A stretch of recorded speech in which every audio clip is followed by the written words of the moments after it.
I'd like to tell you what y'all are looking at right now. We're looking at your truck going down the road.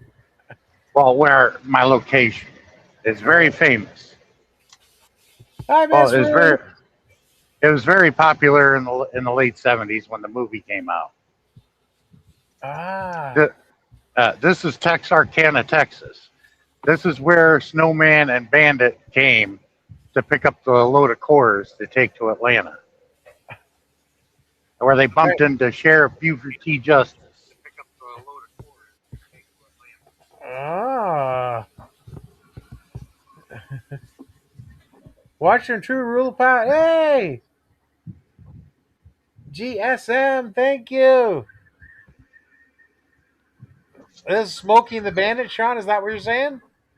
Yep, movie That's Smokey the cool. Man. I remember Yeah, Right watching. on. yeah. This is Texarkana, Texas. This is where they came from Atlanta, picked the beer up, and had to go back to Atlanta Ah, right on. and deliver the beer to during a race for Big Enos Burdette. Ah, nice. Yeah, Little Enos always talked a lot of crap to Bandit.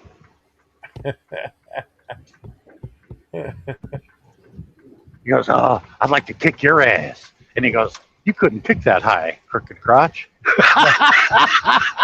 Probably. Yeah, thank you. Well, Addy, thank you. I'm game. Uh, hi, Josh. I'm game. I'm dropping the link to the live that I did this morning. Yeah, and Yes. right here is the border. You see the big blue and white Oh, sign to my right. It says "Welcome to Arkansas." Right there. nice. Nice. Hey, Crocodile! How are you doing? There's the ladder. Some people looking for the ladder. All about. I forgot to drop the link to it, and I forgot to add the link to the thing. Oh, can't forget. Yeah. What are you doing? Wait. Anything wild I'm and having to deal crazy with going drunks on the already. road? Yeah, this white car decided to hit the brake, and now they still left their blinker on. I'm probably already dealing with somebody that's drunk already. Now they're Hey, drifting from Lyle. one element in the other lane. Now, There were. I, I've seen many people driving drunk out here on the highway over the years. do you call or no?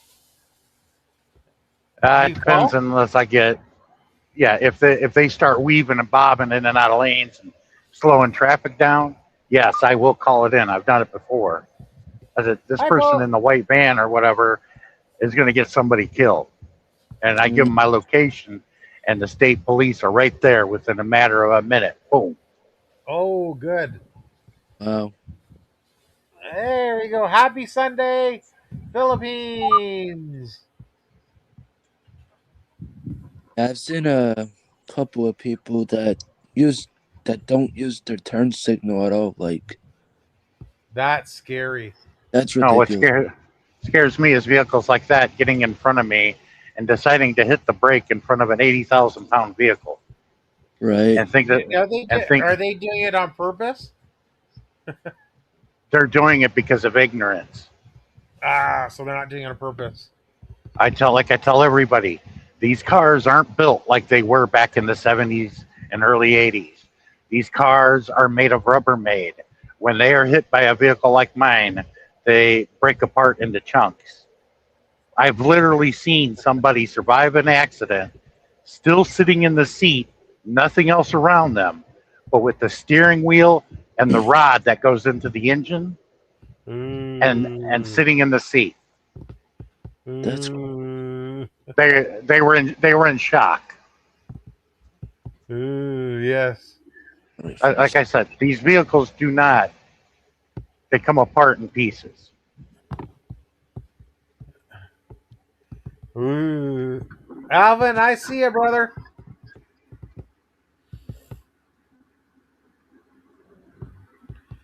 I Dan mean, look at this.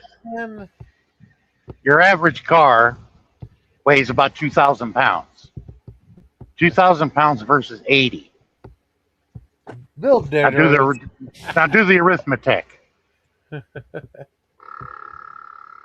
Like Red Fox would say, 80,000 goes over 10 or 20 times with nothing left over. Yeah, that's could be a big mistake.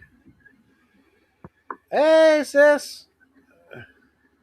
Thank you, Narcy. Thank you, Bo. Feel free to drop a link to a short video or short chart. Very cool. And pinned above is on my second channel. That's my Okay, premiere to okay, my travel keep channel. keep an eye on my left. Yep, sure enough, there's the titties. You won't be able to see them, but they're that vehicle right there. They were riding Okay. beside me and turned the dome light on, and somebody's girlfriend or wife decided to pull the top down. It's Hey, like, Buck. really? How You're you doing that with doing? your dude right next to you. That's right. How's it I going? think I think it's now you're probably an hour ahead of us, I think. So is it 10:36 in New Yes. Brunswick? Yep, Nice. very much so. Excellent. I'm a night owl anyway. People Oh. are too demanding when they're awake. Well, Darren, I'm in Arkansas, and the education level is very low here, so that doesn't surprise me that would happen. Oh, All about done. oh, well, I mean, since they can't even say Kansas right, Well, they say that's a joke. That's a joke. Arkansas. I know. It's just kind of funny that they like Arkansas. Like, never say that. I'm sure. Well, I'm sure that's a and, bad thing. in the trucking world, we call it Arkansas. Yeah. Sure, we have places around here like that. Woo-hoo. You guys drop any link and I will give it a like and a comment and a view, no problems. I'm already doing. Oh, have you guys heard of a famous black preacher that's on TV, T.J. Jakes? Never. Black creature? Preacher. Preacher? Hey, man, give him praise and glory. You know, he comes on TV. That's Amen. That's Hagee there. He's Well, crazy. We, I'm had- talking about we only had one of them. I think his name was Billy Graham. He was from Alberta. I'm Billy Graham. Hell with him. He was from T.J. Alberta? Jakes. As far as I know, Oh, wow. Yeah, Two T.J. more Jakes. 100. He's a big fat black dude and a good preacher. I like him. I was right there picking up this T.J. load next door to his ministry. I'm like, T.J. Jakes. No shit. not I even took sure. a picture of it too. Gosh. T.J. But Hooker. Now that's a good but- guy. But I was imitating John Hagee. He's from Houston, which he's nuts anyway. Give him praise and glory, and then pass the hat around. That's why this guy's a millionaire. I can't That's believe these tidings they give and then they get jets. More Well, that's why I tidings call them. again. I don't call them evangelicals. I call them evil evangelicals. That title fits. Oh, nice, Kyle. Foggy, Florida. Yup. It was super foggy. Like Jerry Farwell. Crazy. If you don't believe me, you just send your money in it, and Jesus returns. He's here. Good night, ladies and gentlemen. Hi, Jesus. How you been? I thought you said the geek shall inherit the earth. Yeah, these TV evangelists are crooks, especially that Copeland guy. Actually, He looks like a pedophile. Actually, I think you're probably right there. But what I meant was, or what I was thinking of, is that the actual interesting fact would be we all kind of know why the meek was going to inherit the earth. Because obviously, the first time that Jesus went down to earth, there were dinosaurs.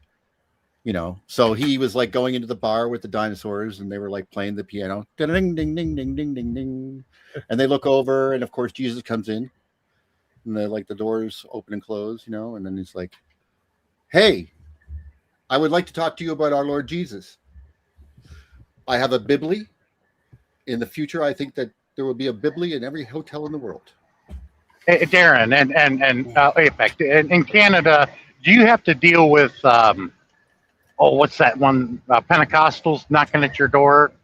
No. Pentecostals. We do get not Pentecostals. We get Latter Day Saints. I think they come. Yeah, Or they. no, Well, yeah, that's the Mormons. Yeah, But see, they knock they at don't your come door. as much as since we arrested them all.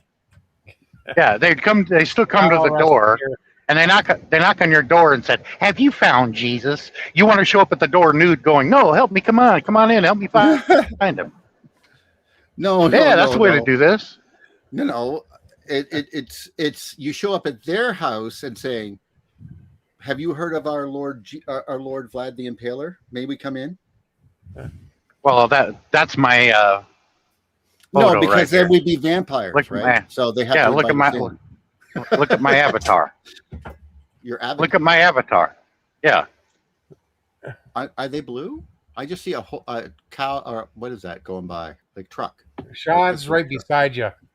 Sean's right there. No, I'm right. Yeah, right beside you. Bottom Look at my avatar. Oh, okay. I don't know who that is. That's Sean. That's me. No, It's Vlad the Impaler. He's Yes. he's dressed up to look scary, but he. I could show you some of those. I got myself all dressed up into one of these one time. Let me see if I can find one. I'm sure I have it. If I post it somewhere.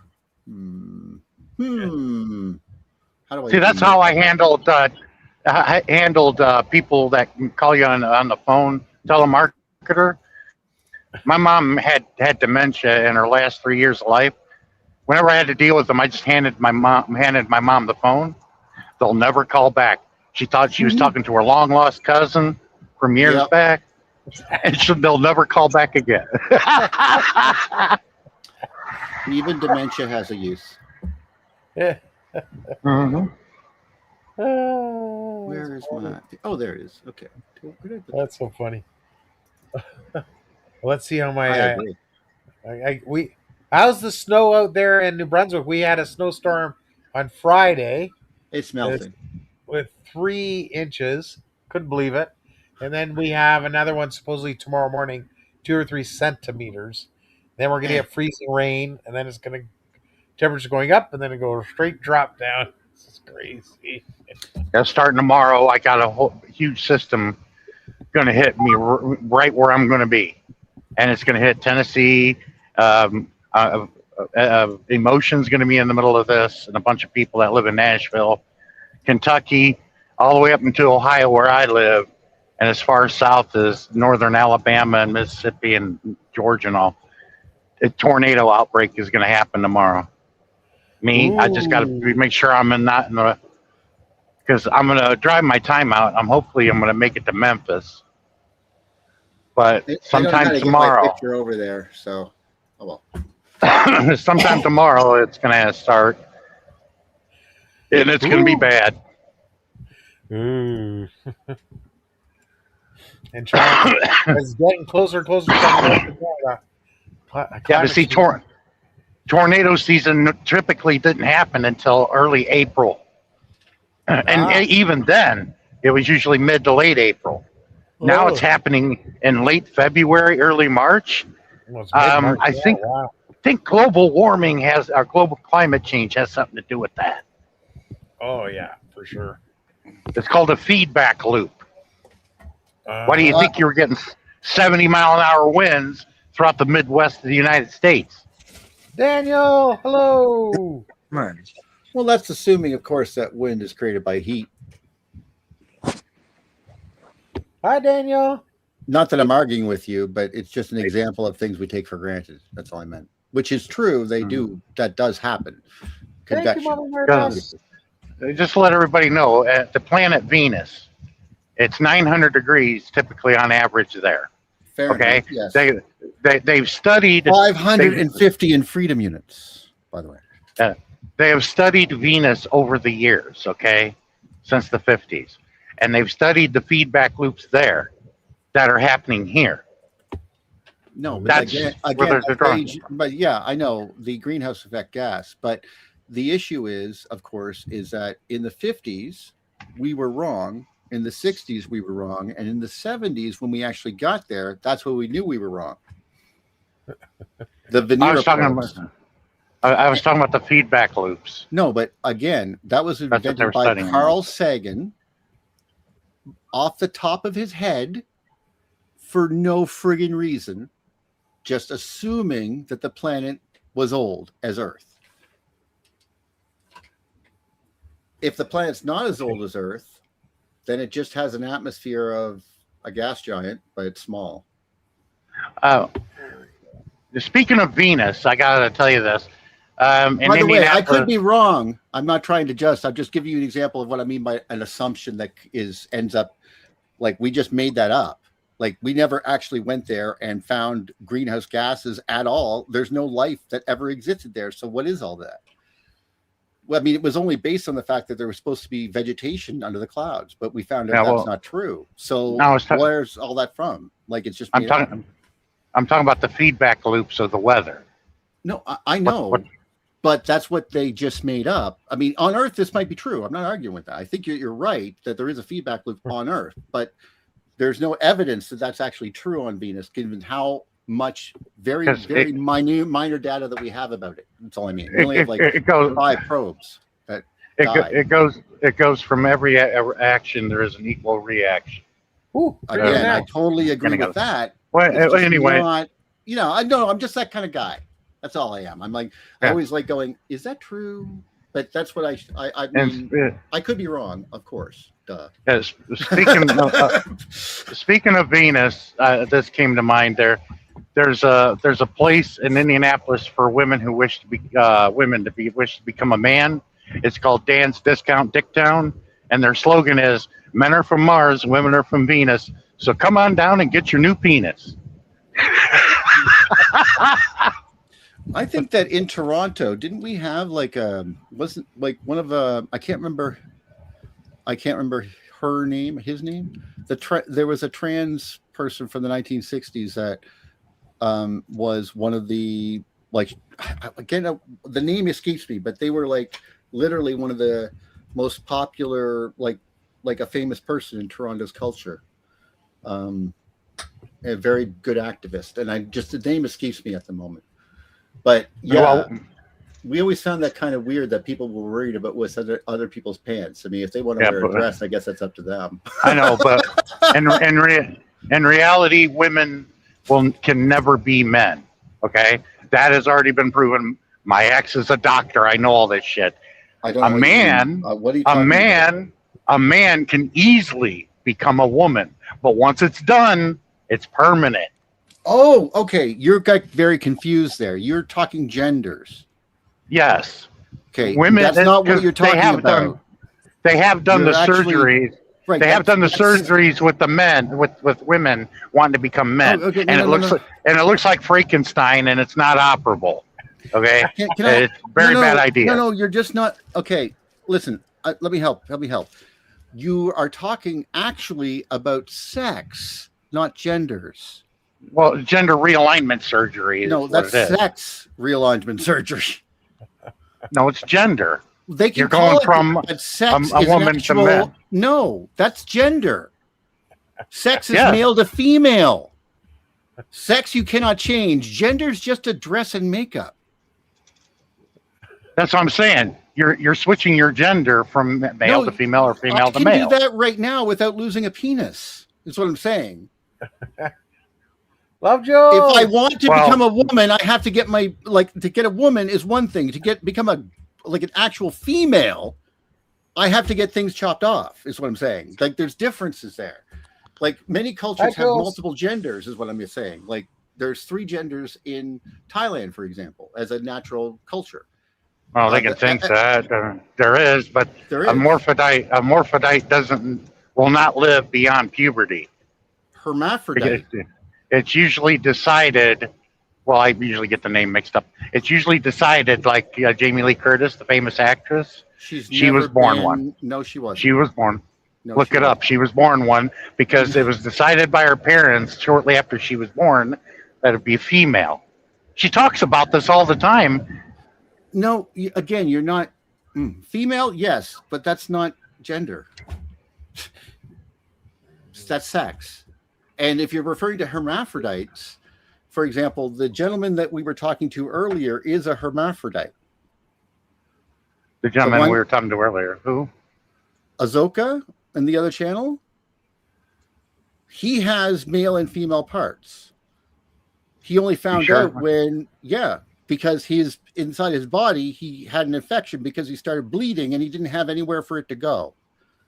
Oh, well, this is medical knowledge. Yeah, that's him. They don't live beyond puberty because the body cannot decide on which way to go. He's 36. Well, he's a medical oddity. I'd like to meet him. It's not a medical oddity. Person. That's normal stuff, man. That's not normal. Yeah, it is. It's people with different chromosomes. I have the wrong number of chromosomes. I'm an XXY. Then you have what they call fragile. So they call that they call that fragile X when you have XXY, because I have a former brother-in-law that has that. And it's called fragile X. No, it's actually called Kriegfelder syndrome. But number one. Oh my God, he's my brother-in-law, and I've known him for 30 years. He's got what they call fragile X. My wife has been a doctor. My ex-wife's been a doctor for 20 years. Okay, I'm trying to That's how I know all this. Your country's rules are completely different than the rest of the world. We're probably using the same syndrome, but it's called Kriegfelder syndrome. It's XXY. It's very normal. 4 in 10,000 people have it. Male. Well, they may call it something different in another country. Well, but what they call it here is fragile X. This is our country. You're not from our country. We're over here in Canada. Well, that's what I'm saying. They do things differently, and I call it something different in other countries, probably. Okay. That I did not know of. Okay, no, that's fine. But I wasn't challenging you. I just said this is what it is. Like, I just call it confusing. It's not confusing to me. I learned all about this, believe it or not, from A Song of Ice and Fire, the book series, because I realized that because of that line that was said by the Sand Viper, he said, "Do you know when you were born, we were coming to see you. You were considered an imp, and you had the parts of a male and a female." And then I realized, wait, he has one eye, different colors. He's heterochromia. He's XXY. And that's why he actually does have two fathers. He's two eggs combined into one to form one egg. These are just things that happen in the womb. It's not genetic. There's nothing you can do about that. Anyway, I'm just saying this. It's very normal for people to be like this, and he himself is like that. And this is just the way that human beings are. That's different sexes, but mostly it's male and female with, like you said, a little bit in between that occasionally comes with these different chromosome sets. However, that being said, it's not a death sentence or anything. It causes mental retardation because what are you talking about? He's fine. Okay, hold on a second. My brother-in-law that has fragile X, his chromosome is XXY. That's why they call it that. I don't know what that means. He can't go beyond a 4th grade education, okay? He's like a little kid, even though he's in his late 30s. Mentally. Are you talking about, well, what is it called? Fragile X. No, it's Thank you, Nature Z. What is that word for people who have that syndrome, Down syndrome? Is that what we're talking about? It's not Down syndrome. Okay. That's totally different. Because there are people that have Down syndrome that either they could be either or. They could look normal, but not mentally be there because they have Down syndrome, but you wouldn't know it by looking at them. Some people, you look at them, they have Down syndrome, but they're perfectly normal. Well, They're rare, but as a they do person with exist. XXY, I assure you that I am not mentally retarded. Well, I didn't say No one that, said but you were. No, I didn't. I'm not saying. I'm not saying. He just said. He goes. And if you were XSY, gentle X, or whatever it was, delicate X, then you're this. it's And I'm like, Fragile I'm X. yeah, I am Google that. it. I am it. Like I know it. It's okay. It's nothing big. It's just it doesn't hurt me.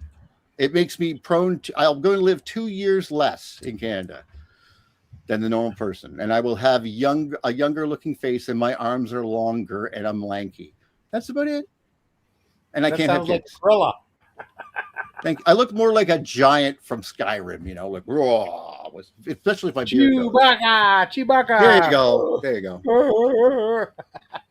But that's it. There's no like I mean I'm sure that whatever you're saying, you're not lying to me. But it just seems that the data is kind of older. Maybe I don't know. Well, it's the medical field here in the States, and a lot of people from other countries come here Not or anymore. medical colleges. Well, not anymore, no. That's why the Canadians won't visit here either. That's why they're going to learn the right way now that they're back here. We're going to have to teach them all this stuff and go through them all. Those comfy Fuck, that's funny. But no, I mean, sure, everything's fine. It's just a different way of talking. I mean, trust me, I learned that all the old words that I used to use, like, do not use words like quadroon. Not cool. Okay? I didn't know that. I thought I was using scientific terms. It's like, you're using scientific terms from the 1920s. I'm like, oh, shit. Like, uh-oh. Or words like that. Like, I didn't understand what I was even saying.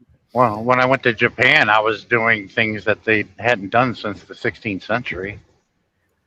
And they were joking about it, but they thought it was. They thought it was interesting and respectful, and they're like, "Wow, how'd you know that?" Well, yeah, that's why I'm thinking that I don't think that you're disrespectful. So I'm like, I've always known you to be respectful, so that's why I'm like, I don't think that is exactly true. But yeah, you're getting genders are made by people, but sex is sex. Yeah. Well, I don't get sex and gender mixed up. They're totally different. No, I didn't. What? Sex and gender are two different things. Not going to. We just had. I'm sure you were just confused. Google I mean, in the way that you were saying it, that's all I meant. Like we were having the conversation. I told some of these, we got tripped over different words. That's all. That's why I told these kids over here, you're getting sexuality mixed up with gender, and it doesn't work that way. Your sexuality is one thing. Your gender may be another. You could be bisexual, you could be gay, or you could be straight. That's about it. No. You can make up all this other crap you want. Sexuality. That's not gender. See, those are two different things. There's sex. Exactly. That's what I just said. Sexuality and gender is different. And then there's gender. But I think you, again, just confuse them differently again. No, I separated them. I said they're totally two different things. Sexuality is if you're bisexual, you like both. Heterosexual, you like females or whatever you are. Mm-hmm. You go for the opposite sex, or you're gay. That's sexuality, not gender. Yes, and let's get Dr. Ruth. And one thing, Dr. Ruth, I won't listen to her. She's a Jewish lady, and she talks about the penis like it's a cooking show. She's Jewish and she doesn't eat pork. That's warning. You do know that she's like literally, not even figuratively, one of the most common people that we talk about in Canada. Yeah, like she's all we do is say Dr. Ruth stuff. Yeah, she has now. Passed away. But yeah, for she was old years, when I was a kid. Yeah, for 30 years we were like every Sunday. I can't talk of we used to sit there and listen to her every Sunday. Everyone. Yeah, she talks like the penis, like it's a cooking show. Yeah, I used to make jokes about that woman. Well, no, it's. I think it's because you guys are kind of funny when it comes to sexuality. Like it's like a taboo and it's a giggle thing, and we're more French. Not me. Like I'm not saying we're that French that we're going to take our wife and our mistress on the same vacation, but it's just we're a little bit more Hey, mature about it. Macron's the man. He went and Macron. people complain. Everybody complain. Everybody complains. Everybody complains about the President Trump, and he was like, "Hey, my wife fucked Mick Jagger. Top that one, you Puritans, huh?" Exactly. I mean, it's not for me, but if they want to, I don't give a shit. Not my problem. Not my life. If you get my meaning, I mean, we're like that, I guess. Yeah. I just can't wait for Jean-Luc Mélenchon to take over. Oh, Hart. Who? Jean-Luc Mélenchon. Yeah, did you hear? He took it. I don't know who that is. He's been in their government for many, many years. Yeah, did you hear? He took it to Pandora. People had flipped, but they knew who he was. As long as he's not the far right, it doesn't matter to me. No, he's not. Then He's it a doesn't matter to communist. me. Well, Who did again, you it know? doesn't matter to me. But a lot of people would be like, "Oh my God," and they don't even know what that means. Well, obviously we do. I won't study that. No, a lot of Americans do not know what that Oh, means. okay. Yeah, sorry. Again, remember, this guy's from Toronto, so I just assumed that we're in Canada. So I just, that's all I mean. To understand with the Cold War, we knew about the Russians and the Chinese. These are scary. These are scary people, and they want to hurt us. So we should know as little amount as what we need to know about their culture and what they use to make sense of the world. Whatever logic you find in that, welcome to the United States for 80 years. That was United States for 80 years.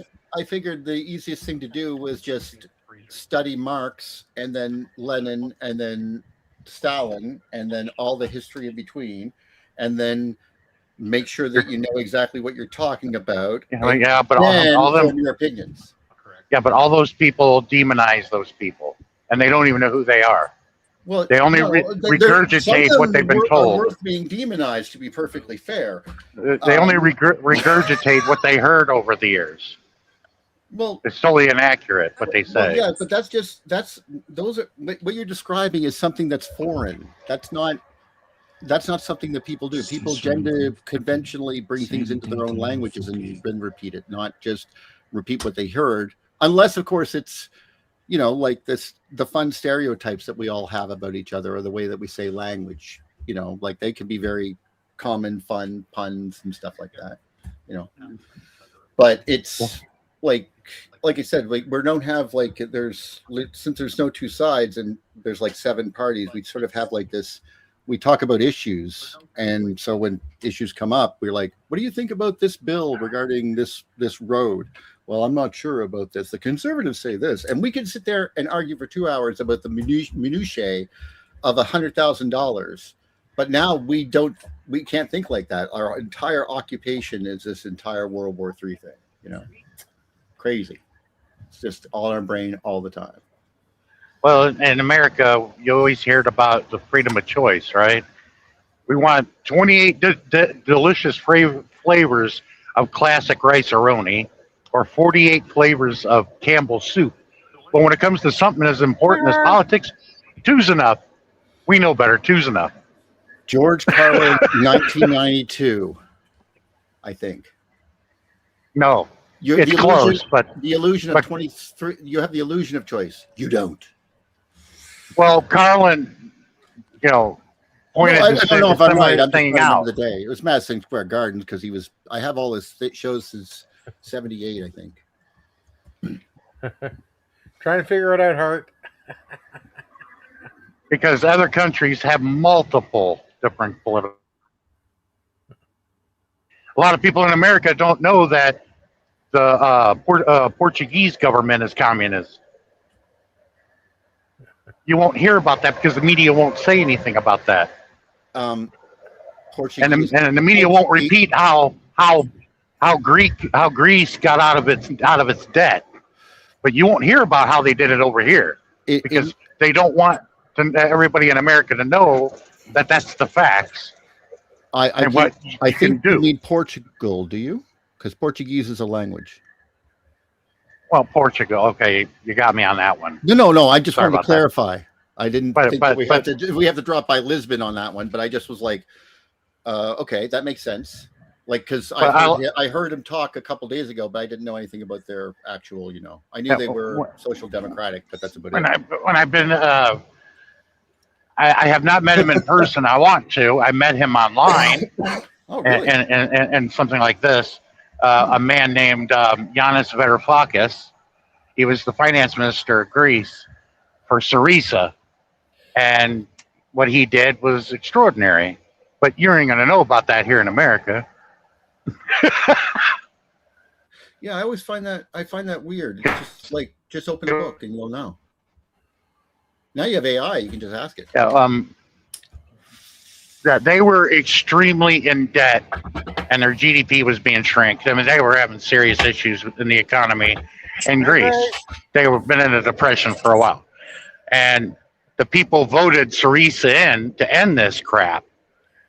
So he went to the EU and he said, we have this obligation to you, but I also have a mandate for the Greek people. And he said, Vongshar, stand up, and took the floor. And he said, elections may not change the economic policies to Greece.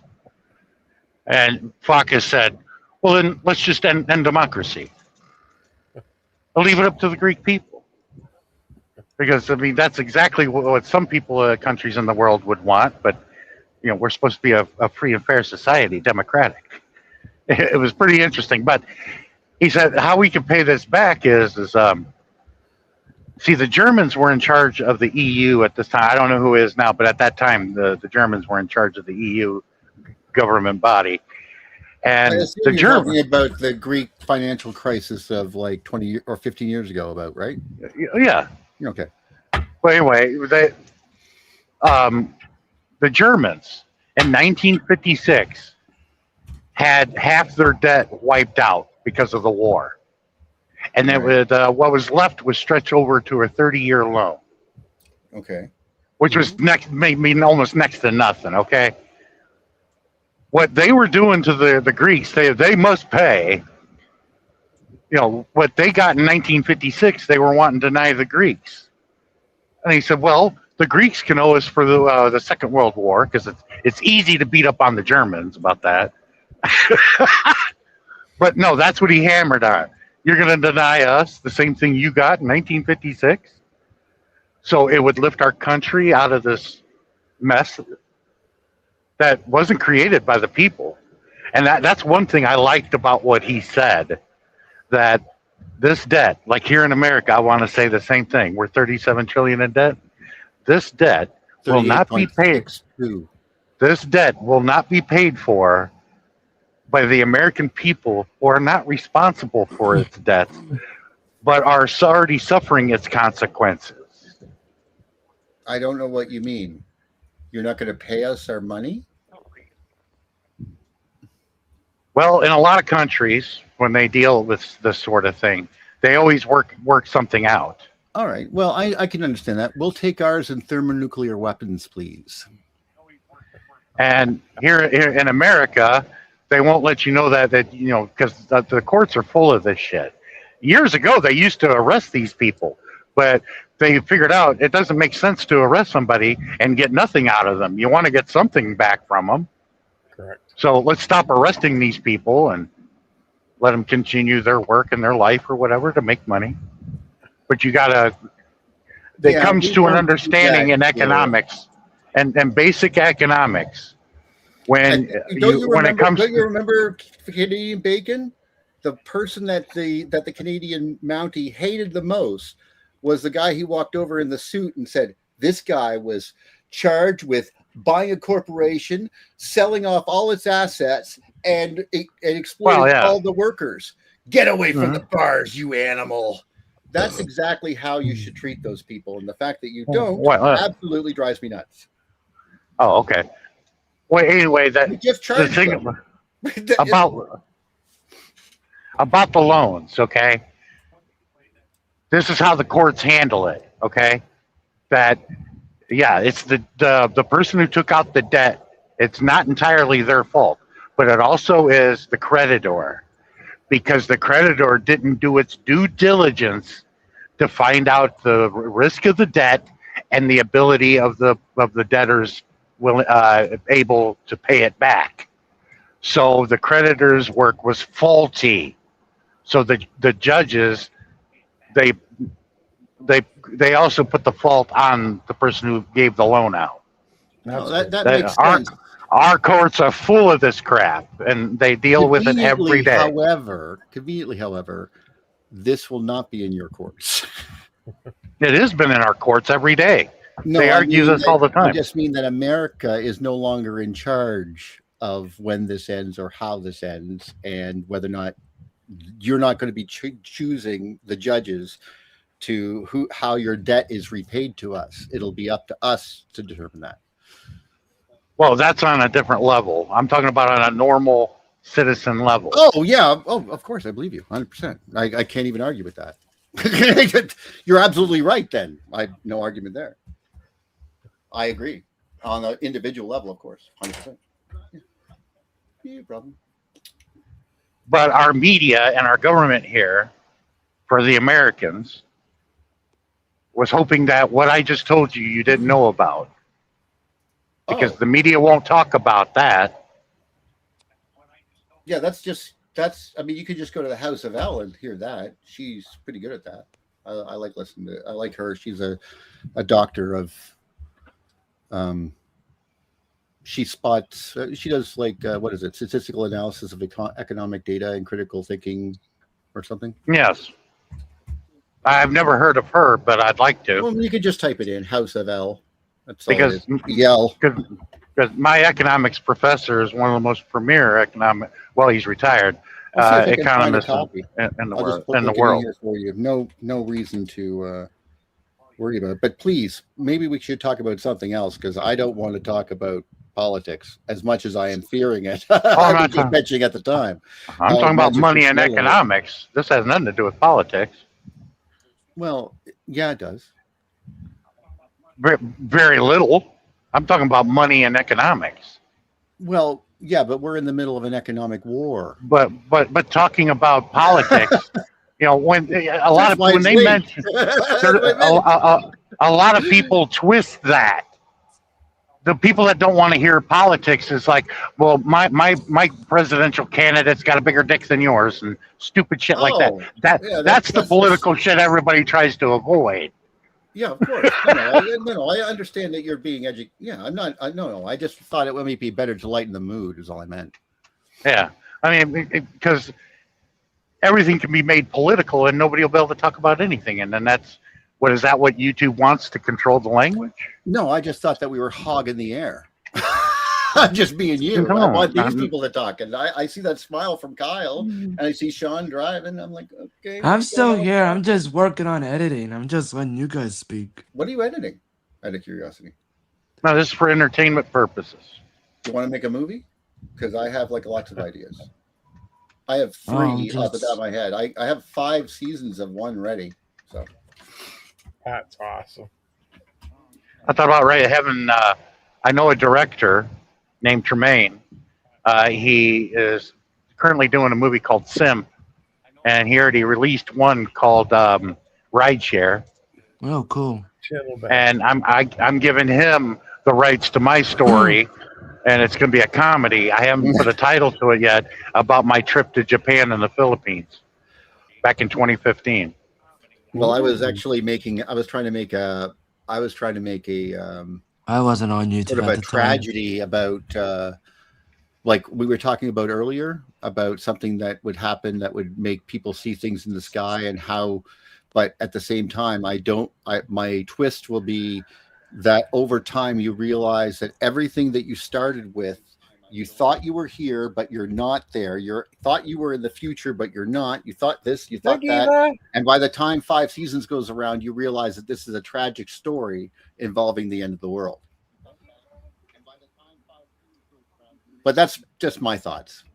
I also have a movie idea for it too, but it's only because it's never ever been thought of before. Like the concept of making something that of things that, like the idea of trying to make something with electric fire is only something you can sort of imagine if you had computers. Like you almost can't do it without it. It's kind of weird if you think about it. Like A movie like that, most of your young kids would want to drop acid or smoke a joint. um, They would. I can tell. well, yeah, but I'm trying to give them a Wow. religious experience, so I totally agree. Mhm. Well, no, in the sense that I'm trying to make them think one thing, and by the time they get to the third one, I want them to realize that everything that they were rooting for is Good actually the morning. bad thing, and it's going to destroy their planet. Yeah, being native Whoa. and talking about drugs. If you look at the guy that was Well, wearing the buffalo head during January 6th, that's what happens when the peyote wears off. oh well, no. Well, as you can imagine, Welcome, though, Tammy. I Hey, plan Tammy. I plan on associating some actual, as we talked before, the idea of some sort of different aspects of religious significance, and sort of make the theology weave in to the point where people are not sure if they just saw that or not, type of thing. But I have to actually do the math to get the scale right, because we're dealing with the right amperage. We're dealing with about 5 million volts at 5 mega amps, but you are dealing with something that's approximately, I mean, it's 5 or 6, no, 5, 6, 7, 8, 9, 10, 11, about 10 times the size of the planet Earth coming out of the top and bottom of the pole.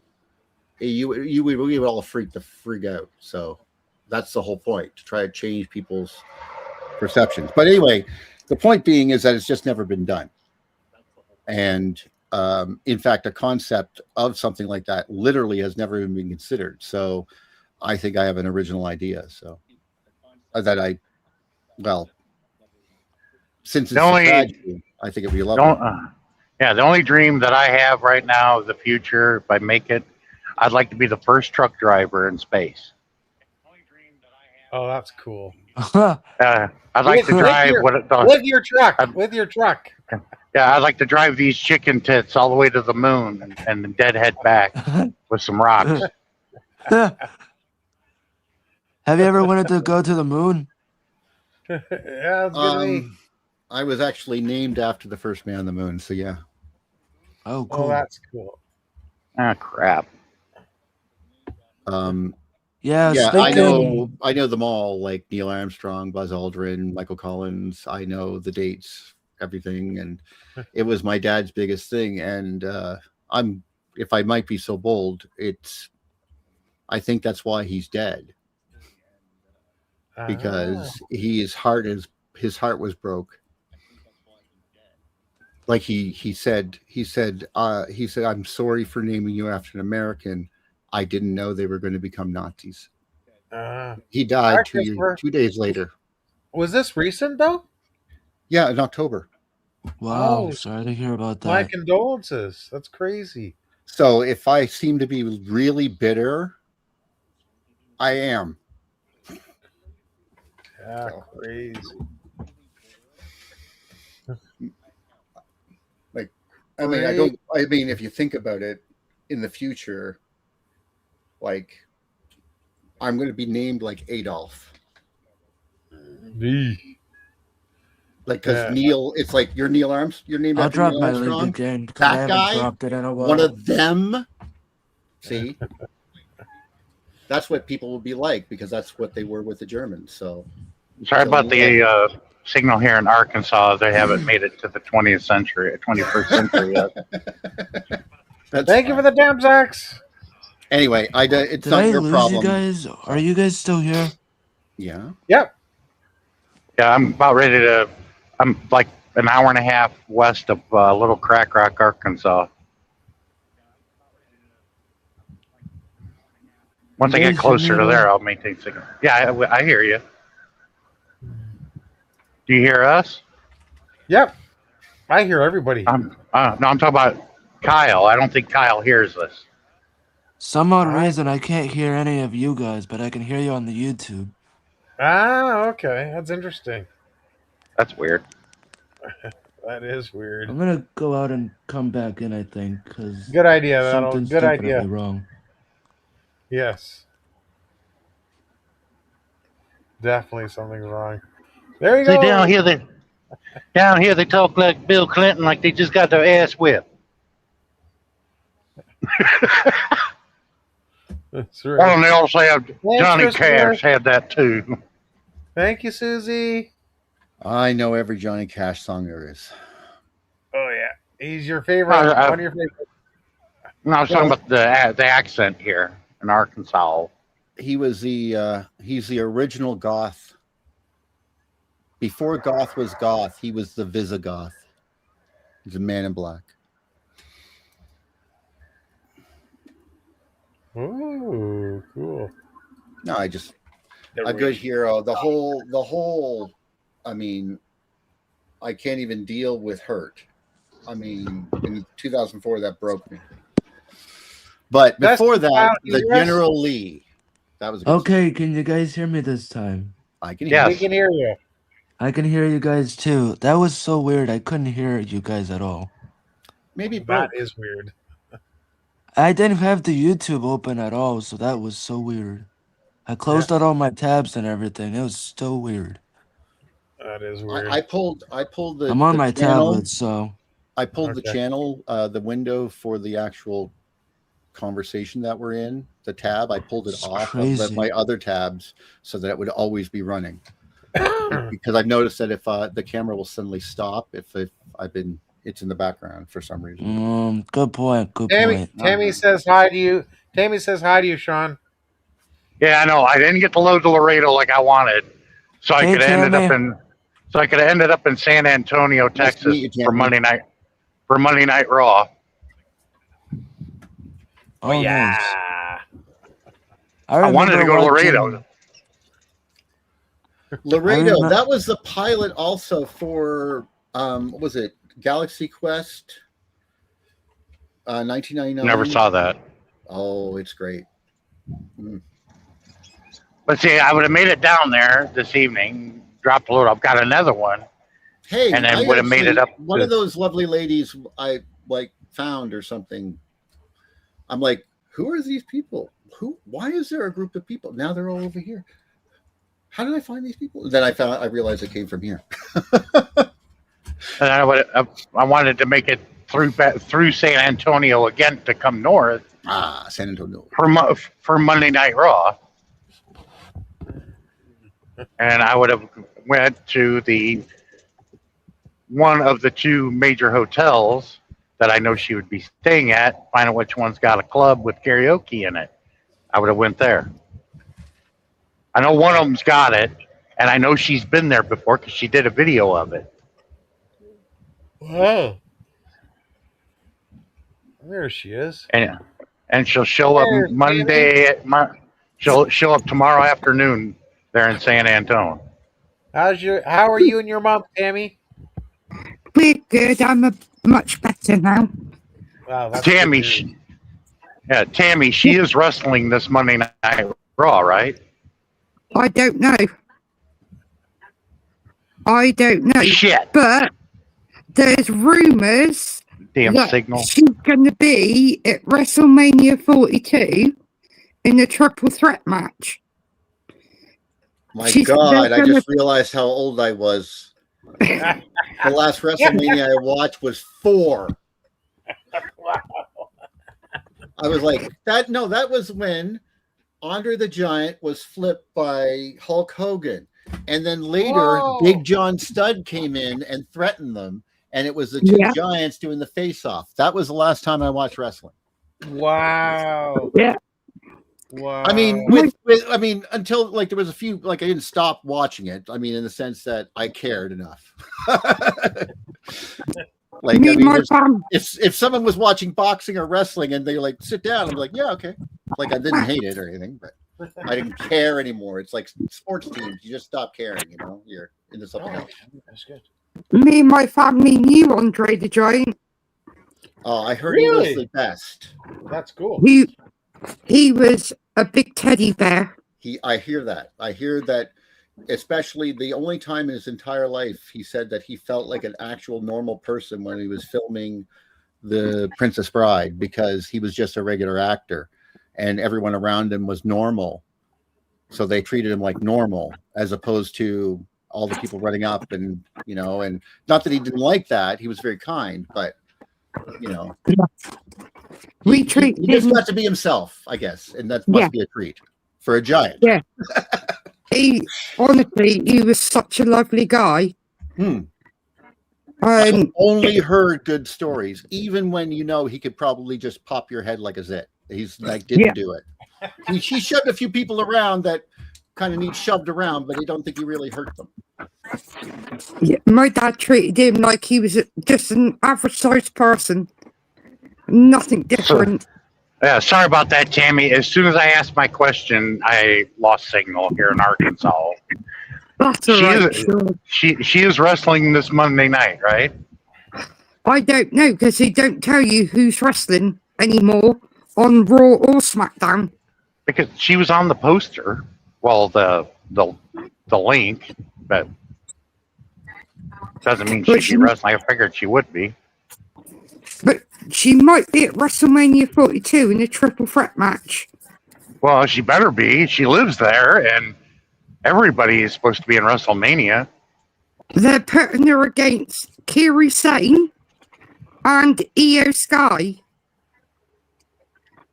Kairi Sane's going against Io Sky in WrestleMania? And against Asuka. It's a triple threat. They're against each other. Oh, jeez. I wish they would have gave up on that story. It was stupid from the get. Even Kana didn't even like it.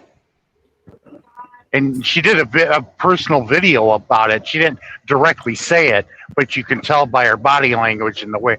I can read her. It's a Japanese thing. It's called catching one's feelings. I can do that with Japanese women.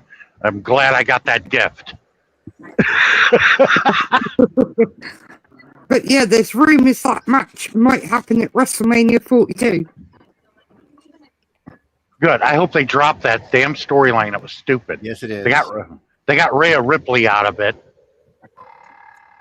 However, I got a good way of getting Rhea Ripley and Kana as a tag team against the tag team champions. There's been a woman intercontinental champion, which was China, and Rhea Ripley is by far superior to her. Let's make a couple of women the men's tag team champions. That would be a good idea. And my idea was this. This is something like Vince McMahon would do, create a tag team of a couple of ICE agents, because they're both foreign. One's Australian, the other one's Japanese. And then they become the tag champions, and then they fight the girls, and the girls end up winning because those two can fight. Oh, heck yeah. Got that right. I don't watch WWE anymore. It kind of got boring to me. I only watch it because of who came there in late 2015, which she came in. She was in NXT, and then that following New Year in January, they had the first Women's Royal Rumble, and she won it. And that's what when I first saw her, I said, Barry, that's the woman we saw in Japan. And you were like, yeah, that's the one I was asking out for a drink. I said, my chance of meeting her now is about as good as a one-legged man winning an ass-kicking contest. Hey, well, you never know, Sean. That's weird. I can't hear Tammy at all. That's weird. But I can hear you guys just fine. A lot of things happen to me by accident in my life. Really. I don't think he can hear you. I can hear him. Oh. I can hear everybody else on this panel, but not Tammy at all. Just like I was waiting in line right with Neil Young behind me at that TA out in Barstow, California 5 years ago. Oh, hi, Neil. What are the fucking odds of that happening? But that's the truck stop. But that's the truck stop that they all meet up at. That's the rallying point when they go out on the road. They get all their shit out of storage in the LA area, and they come to Barstow at the truck stop there. oddly, I know what I. This is how stupidly geeky I am when it comes to stuff I like. I know not only where it was recorded, but on what board it was recorded on. His music. Wow. I like Tim Wilson's joke about Neil Young. Tim Wilson, could had gone to Vietnam. He was just barely old enough. He goes, I remember some of the music back then. He goes, what are we there? What are we fighting for? He goes, well, you're like, we? Hell, you're Canadian.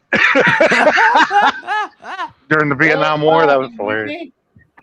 Yeah, I can hear you. It's just, well, somebody besides CCR had to start singing songs. I can hear you. That was it. No, I guess it was Jefferson Airplane. What was the Sign song? Was it? I can't remember.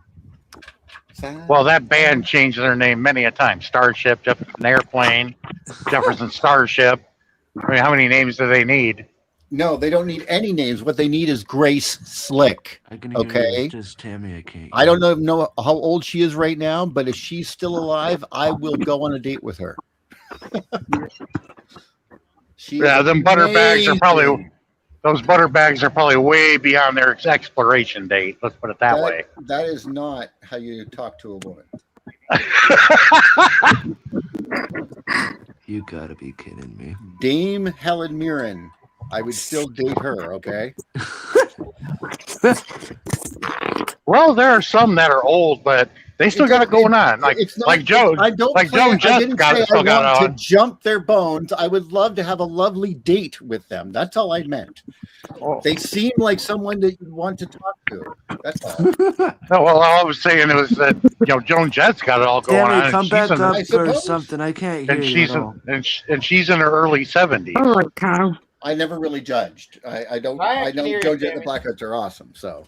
And Pat Benatar, she still got it going on too. Lita Ford.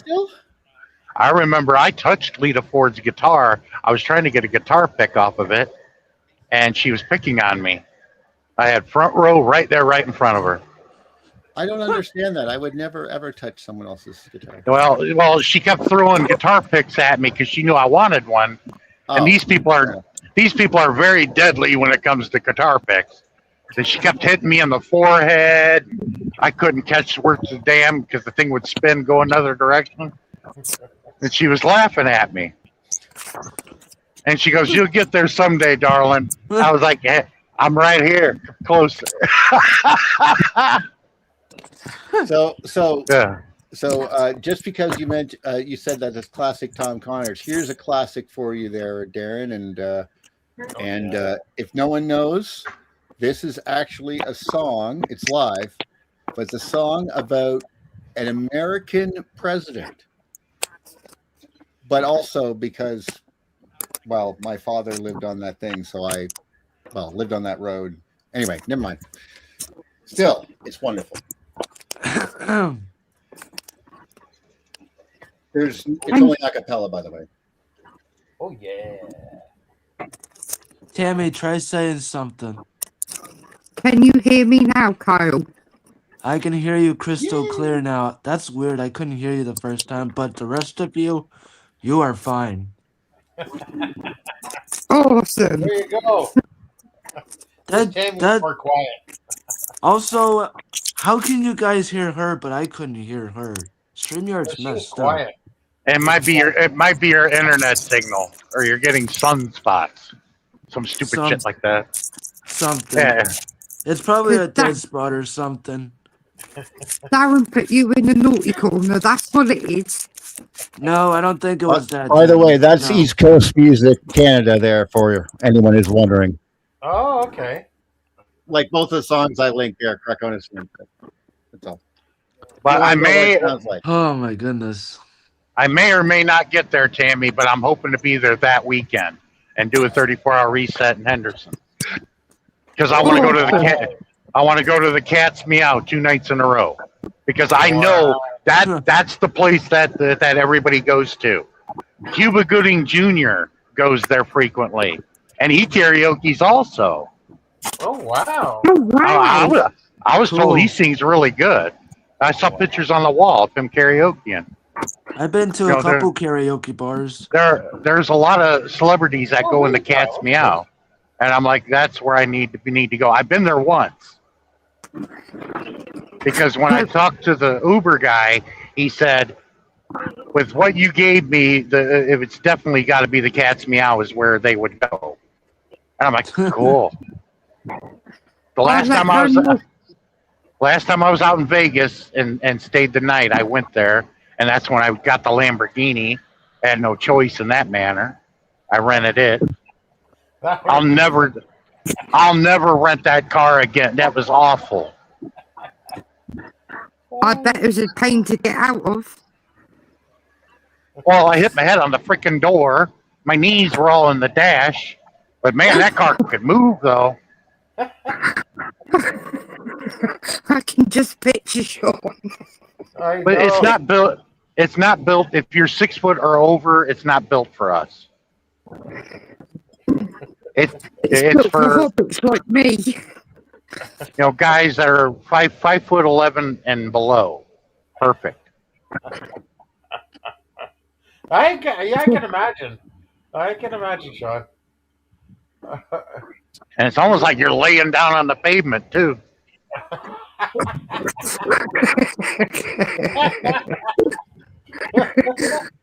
Even Mum's laughing. I know.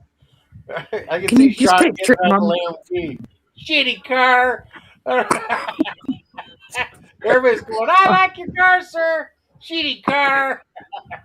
Well, when I parked it across the street and was walking over, and there were people, smoking cigarettes or doing whatever outside the club, and a lot of the ladies were staring over at me, and I shut the door and I stopped and I looked down and I was like, and I yelled at them, "Is my fly undone?" And they're like, "No, they're looking at the car you just drove up in." And I was like, "That junk heap?" Yeah. I'd rather got the damn Impala that I always got when I was there, because I got plenty of headroom, plenty of leg room.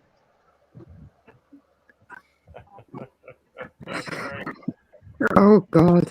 I could just picture Sean trying to drive and his knee hitting him in the ear roll. And then going, well, shit. Well, I'm going to go there. I'll be dressed to the nines, and I'll make sure I have a couple of Kit Kats in my inner pocket of my jacket. Oh, that's I'll let her know, Sean. When it comes to Japanese women and you want to win their heart, you better have a Kit Kat. Because they always give you that look. Are you going to share some of that? Yeah, because they want it. They love Kit Kats. It's the best bait. Oh, the apple pie flavored Kit Kat. Oh my God, that is so good, Sean.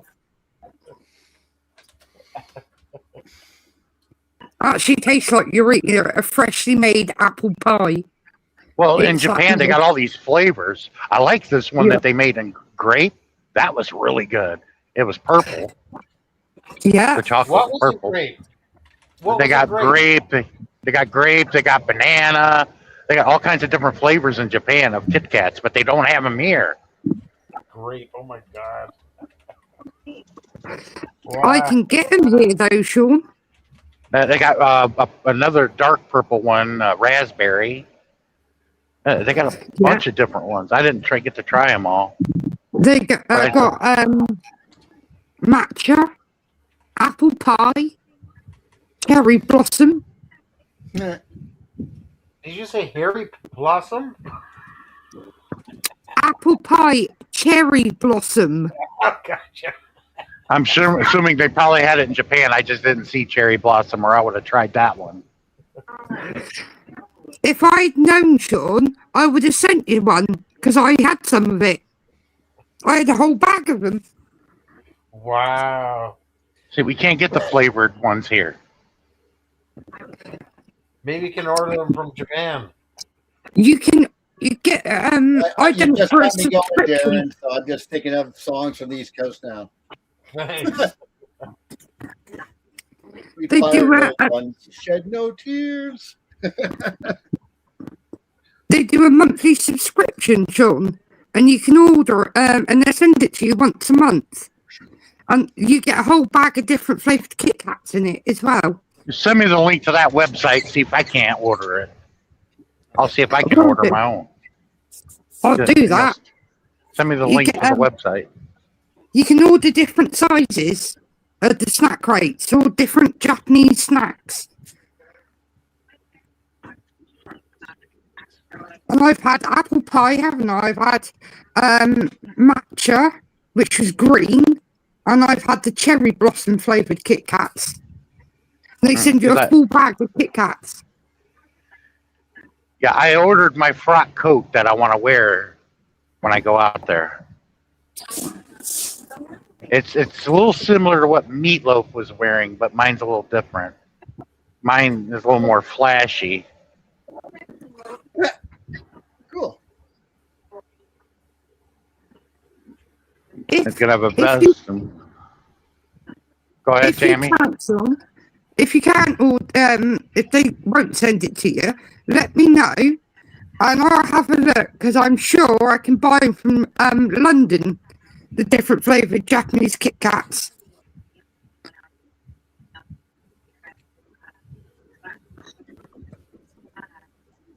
And then I'll send them to you. I'll order them and I'll have them sent to you, Sean. Yeah, that's good stuff. along with your special cans.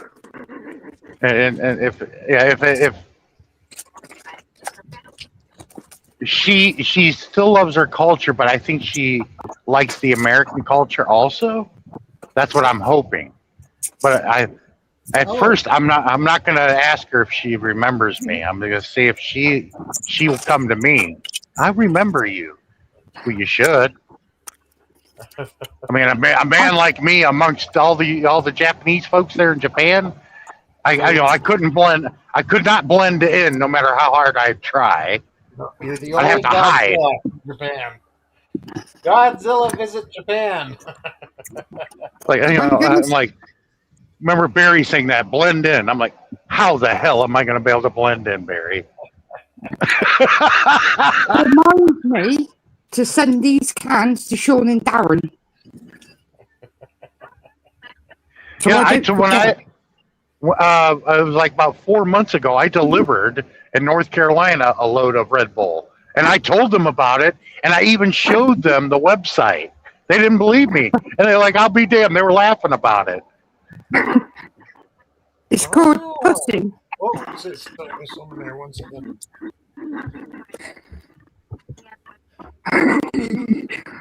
That's so naughty, but so funny. Cool. Yeah, I'm going to send you yours too, Darren. I'll send you have my address? Yes, you sent it to me, Sean. I did? Okay. Yeah, and I've got Darren's too, and I've got Adrian's for his 2 cans. That's so cool. So I'll send them all to you. I'll get some bubble wrap and I'll put them in some bubble wrap. I love that. That's cool. Oh, I think I can do this. And I've got a can for your son as well, Sean. I'll just see if I can. I'm just playing around with what I can do here. That's all. Take your time. I'll just be back in 5 minutes. I'm on my premiere. But another thing I learned, Tammy. Usually after the event, and they go back to Henderson, Hero and Kiri Saint hang out with her when they go out. The 3 of them. That's how close they are. Awesome. And Hero speaks more. She's more fluent in English. Hero Sky is. Yes, really? I've noticed that. She's really good at English, yeah. Akana's really improved over the years. She impressed the hell out of me. Yeah, she's doing really well with her English too. Julio.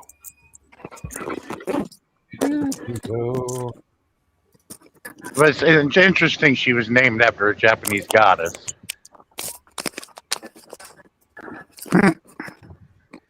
At some point, I'm going to go to the British Bulldog's grave, Sean, and I'll place some flowers on there from you. Cool.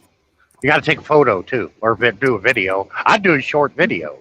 Put it on I'm your going to. page. Yeah, And I'll do a short video. Oh, you put it up there. Holy crap. yeah, if opportunity presents itself, I may do that. I'm just Go down to playing one. things on one screen. Don't worry about me. I won't play anything weird. I'll go. I'll ask her name, and then because I already know it, but I'll ask her name to act like I don't know her. Undercover. And then, yeah, and then Undercover stalker. if opportunity presents itself, I'll drop to one knee and grab her hand and said, "Oh, come, sweet Kana, make me immortal with a kiss." You gotta hope her English is good. Hey! Well, she's named after a Japanese love goddess. Who is it? Why not? I hope she don't give you a backhander, Oh, Sean. wait. Is that Amaterasu? Now I'm not sure. Coming down the plains, eating wheat and barley and all the other grains.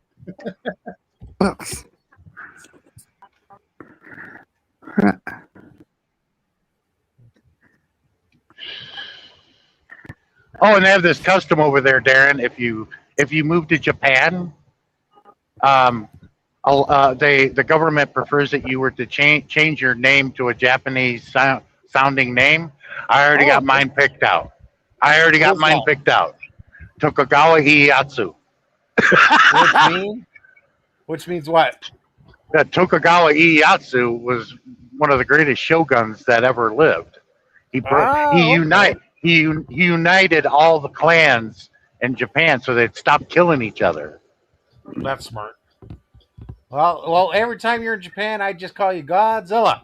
And well, in the TV show Shogun, the character that is Yoshi Toranaga, that's actually Tokugawa Ieyasu. I don't know why he changed the names, but it's historical accuracy. But he was actually Yoshi Toranaga. That's Tokugawa Ieyasu. Same story, same everything. They just changed the names, and I don't know why.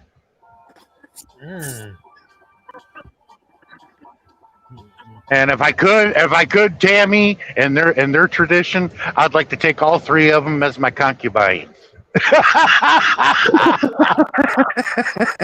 Uh-oh.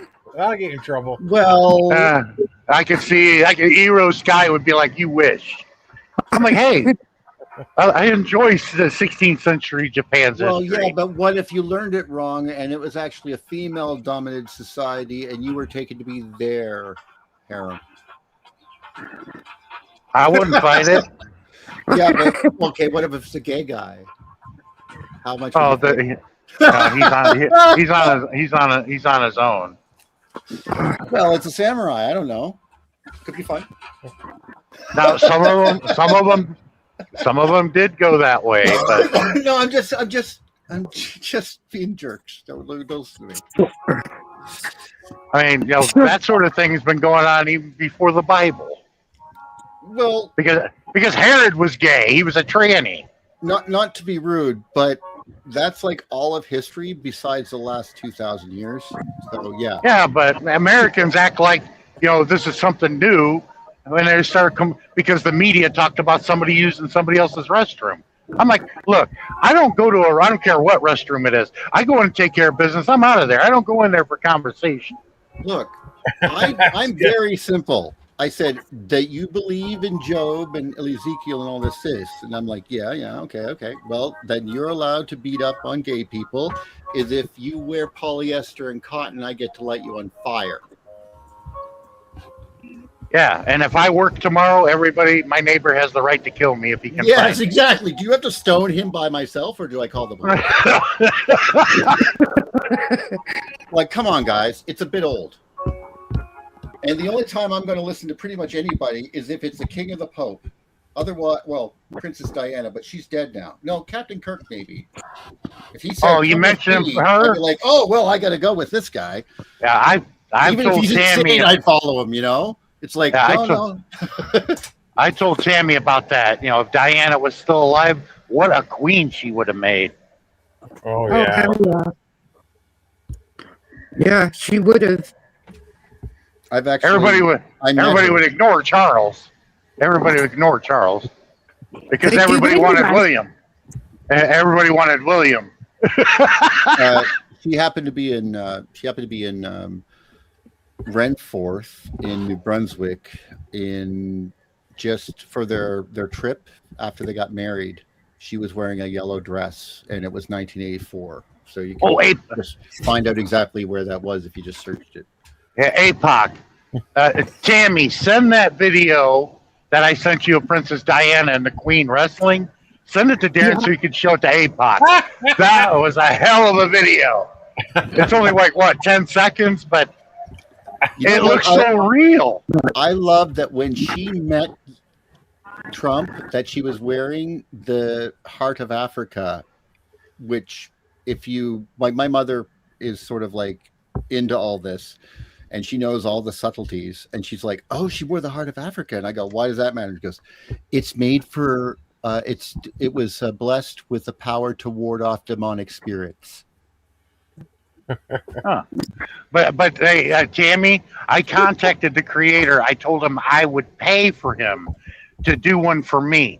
I want Benjamin Netanyahu and Trump in the ring talking trash, and the Iron Sheik to come out with his music playing, and he gets into it with both of them. He puts them in the camel clutch and destroys both of them.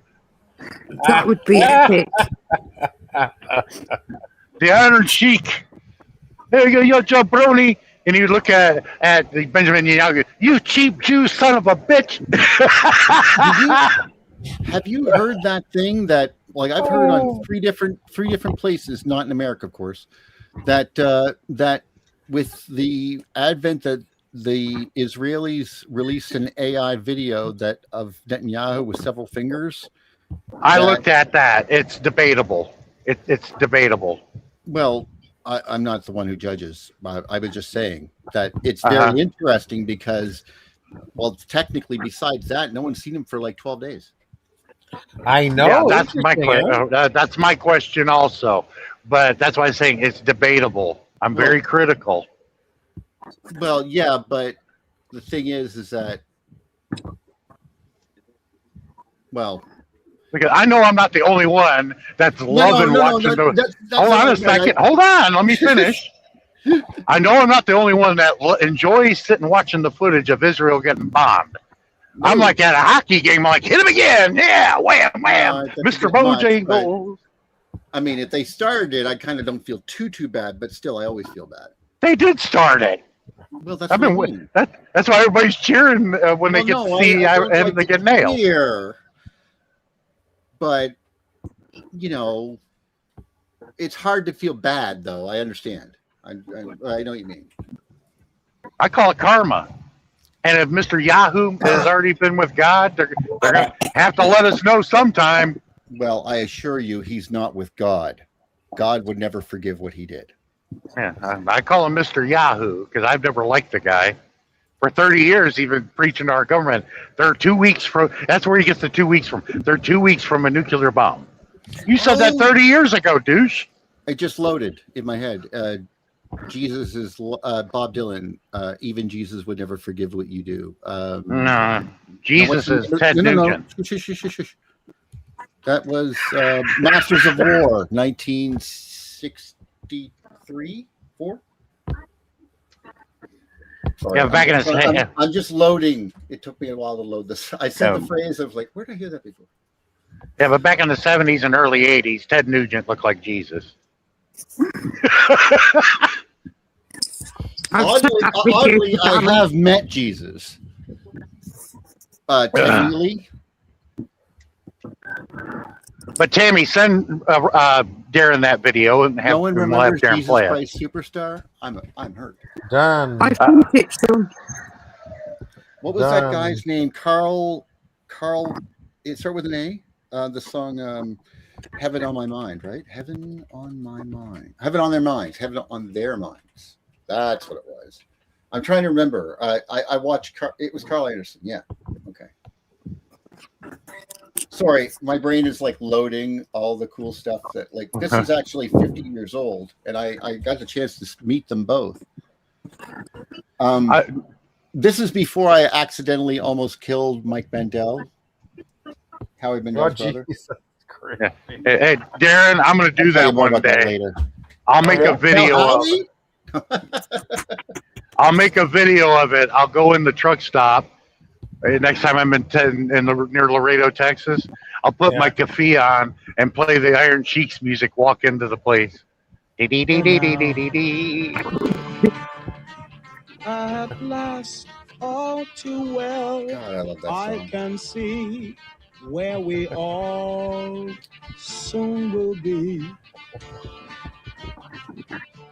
If you strip away the myth from the man, you will see. This is before auto-tune. I love it. At first, I thought it was Kyle singing this. Oh, nice voice, Kyle.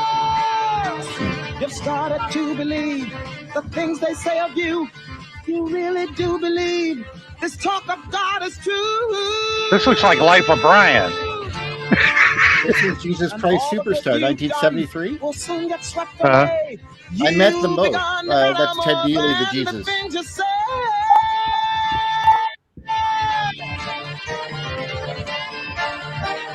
This is all filmed in Israel. Listen, Jesus, I don't like to see.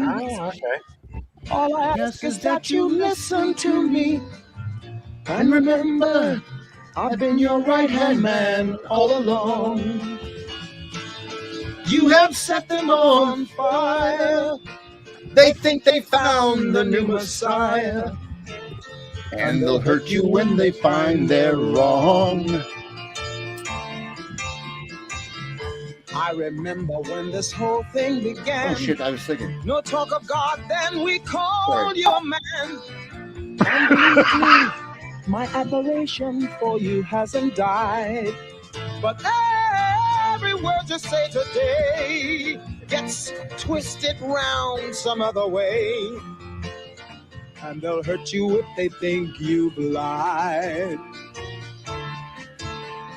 Nazareth, your famous son, should have stayed a greater known. Like his father carving wood, he'd have made good. Tables, chairs, and oaken chests would have suited Jesus best. He'd have caused nobody harm, no one alarm. Listen, Jesus, do you care for your race? Don't you see we must keep in our place? We are occupied. Have you forgotten how put down we are? I am frightened by the crowd. By the way, this is Judas. For we are getting much too loud. And they'll crush us if we go too far. If we go too far.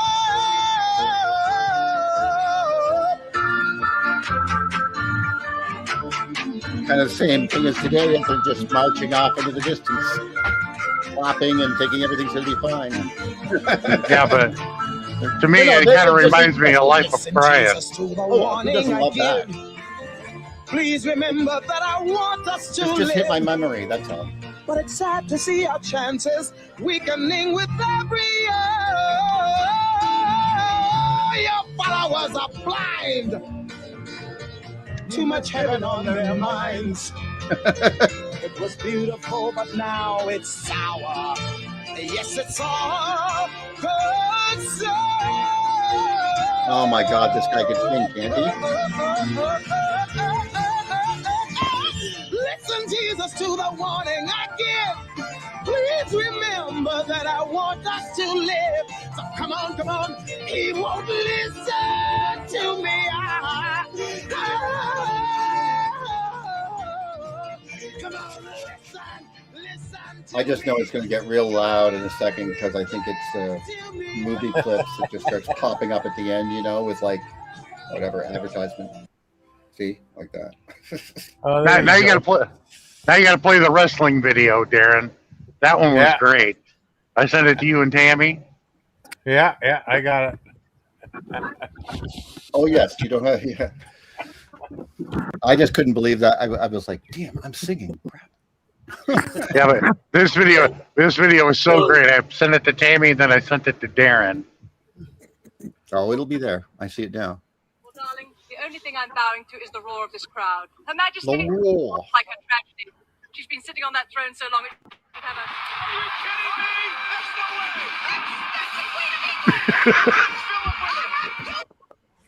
Just came on. You all keep chanting her name like she's some kind of saint. Please. That cardboard cutout has more personality than the real thing ever did. Diana walked out tonight. The Queen! And I'm taking that crown! Listen to this place. Diana just challenged the crown itself. The crowd's on the window. Diana's on top of the stage. There you go. Splashed her at the top of the cage. Table exploded. The table's in pieces. You know, everybody keeps saying... That's funny. Let's do this. Darling, the only thing Back to the end. Priceless. Oh, she Funny. splashes the Queen on the table from the top of the cage. Lovely. winner becomes the Queen! And I'm taking that crown! Listen to this place. Diana just challenged the crown itself. The crowd's on the window. Diana's on top of the stage. Diana just crashed through Queen Elizabeth. The table exploded. The table's in pieces. That's crazy. But the AI, it looks real. He even did one with, I can't remember who she was. Oh, I think it was Rosa Parks and Betty White. And Betty White jumped off the top of the cage like that and landed and splashed her. It was ridiculous, but it looked real.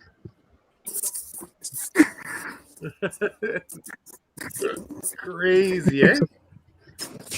Yeah, Rob Ross and Mr. Rogers going at it. That was hilarious. He did a lot of those. That's good.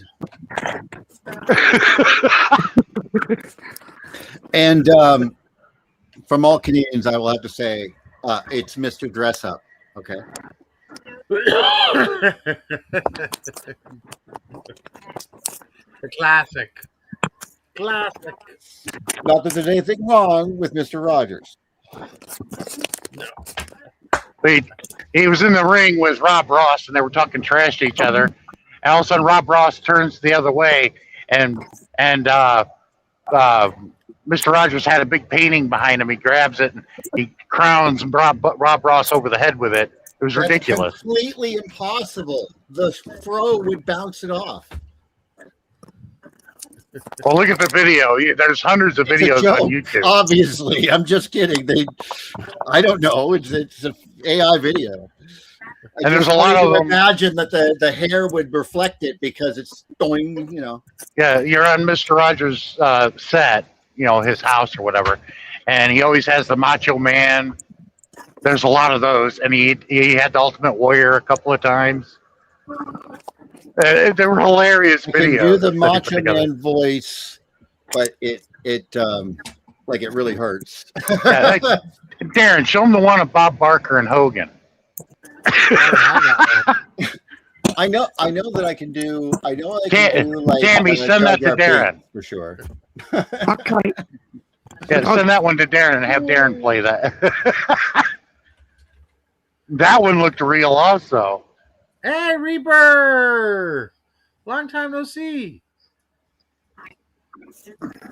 But what I think is funny is the look on Hogan's face.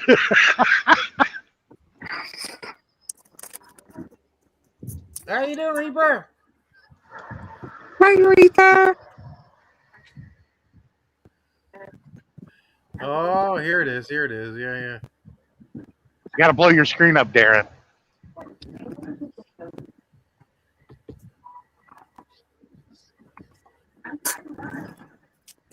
No, it didn't seem to play. Let's go back.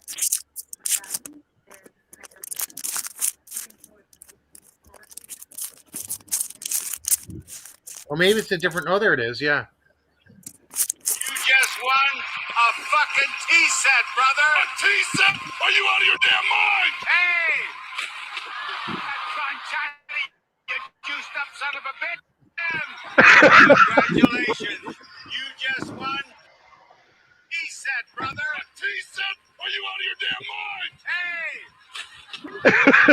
China, you juiced up son of a bitch! You just won. Brother, T-set! Are you out of your damn mind? Hey! China, you juiced up son of a bitch! But see, he did a lot of Bob Barker because him and Adam Sandler got into it twice.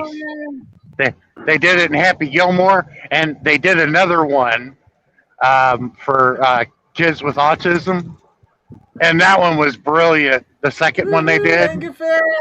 Oh yes, I learned a lot from Bob Barker. Most importantly, his entire repertoire of big dick jokes.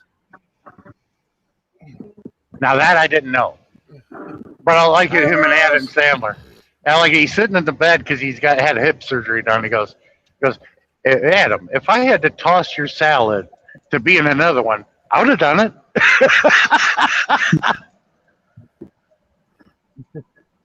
And they ended up getting into another fist fight. It was great because that became legendary. In Happy Gilmore, the fist fight between Bob Barker and Adam Sandler, that became legendary. Yeah, that is famous. That is famous for sure. That is famous. Next week's live stream is pinned. Let's see how we do. My grandfather was in that battle. I like that. They're walking down the green, and he goes, "I can't believe you were this. If you were this bad at hockey, you should be working in the snack bar." That's what started the whole fight there. I still Shooter McGavin. The guy, I can't remember the actor, but I love that I hate him. It's really hard to be an actor that you can hate so well. Oh, I didn't know you were playing the song. Here, I'll put it on for you. I didn't know you were playing that. There. It's for you. Play it again. Play it again, Sam.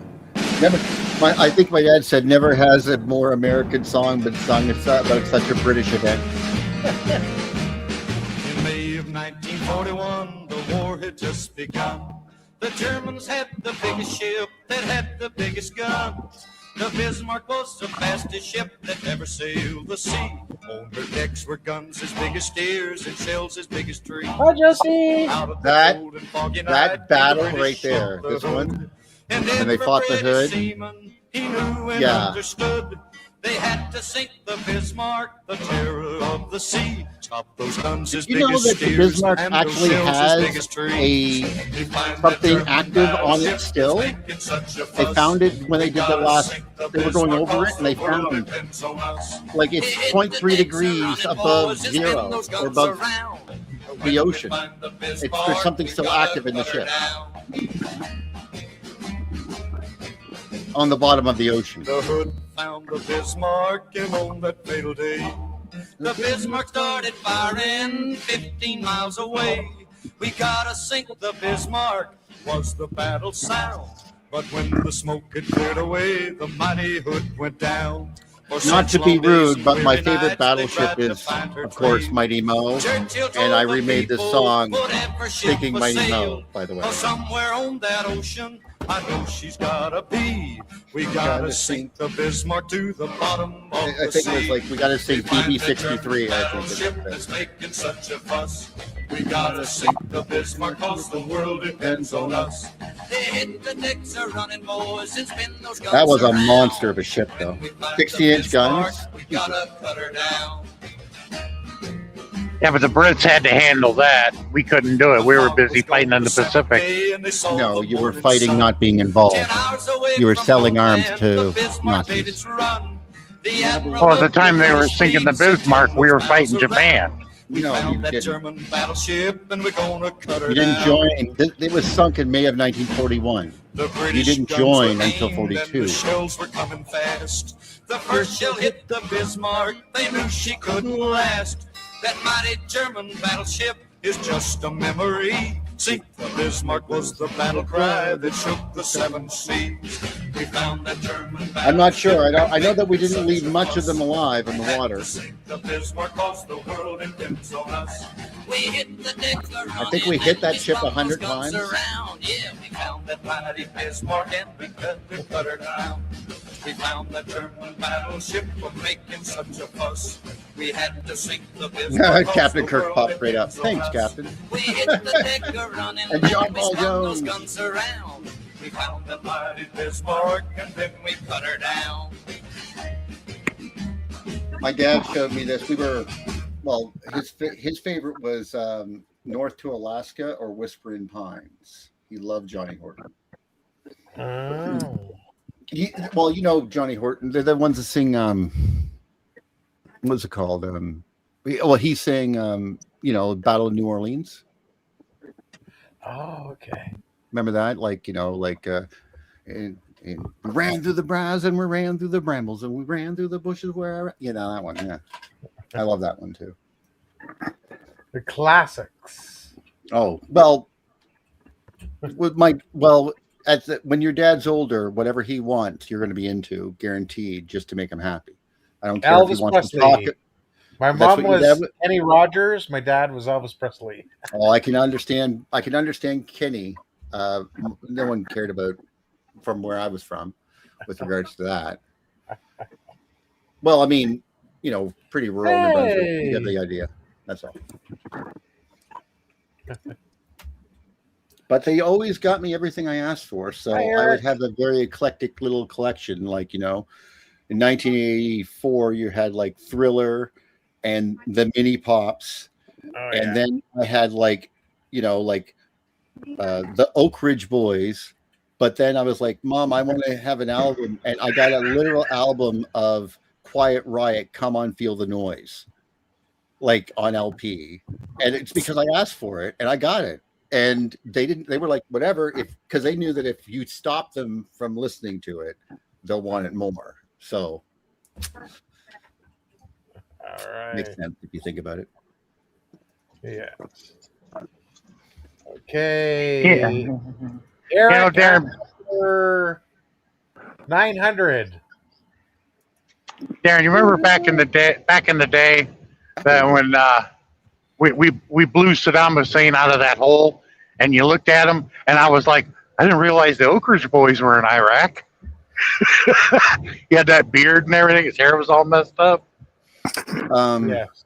I'm not trying to be in any way, because this is something that I was very much alive for and very much critical of a lot of things because, I enjoy thinking about weird shit. But now, of course, looking things backwards from today and reevaluating anything, I was going to say one of the things that always bothered me about that exact event was I said, what the hell happened to his bottom teeth?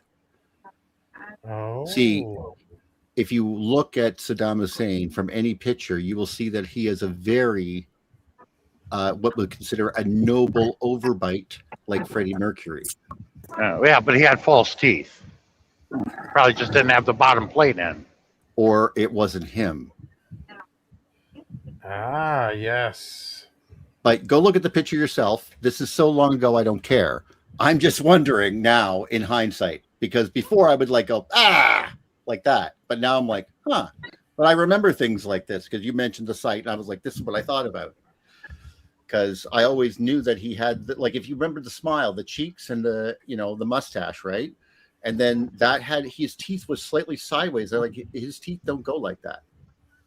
But, you might be right, by the way. I'm not trying to imply that I know anything. I just notice things and they stick in my head forever. So.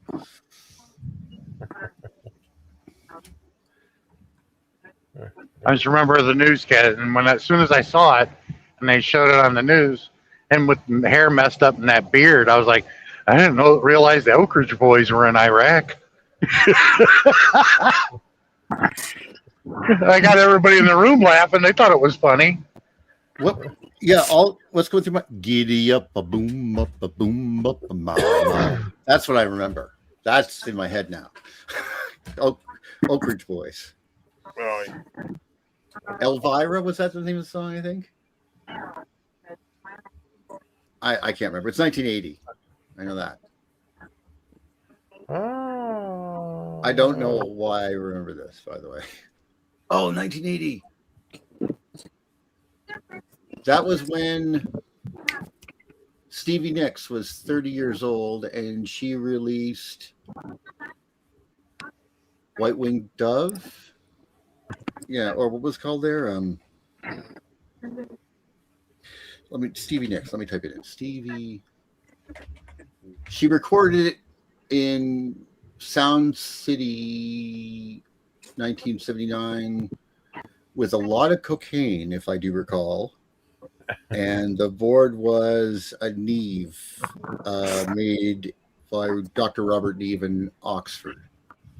If she did that, I'm wondering, did she do it with Robert Kennedy Jr. and snort it off the toilet seat?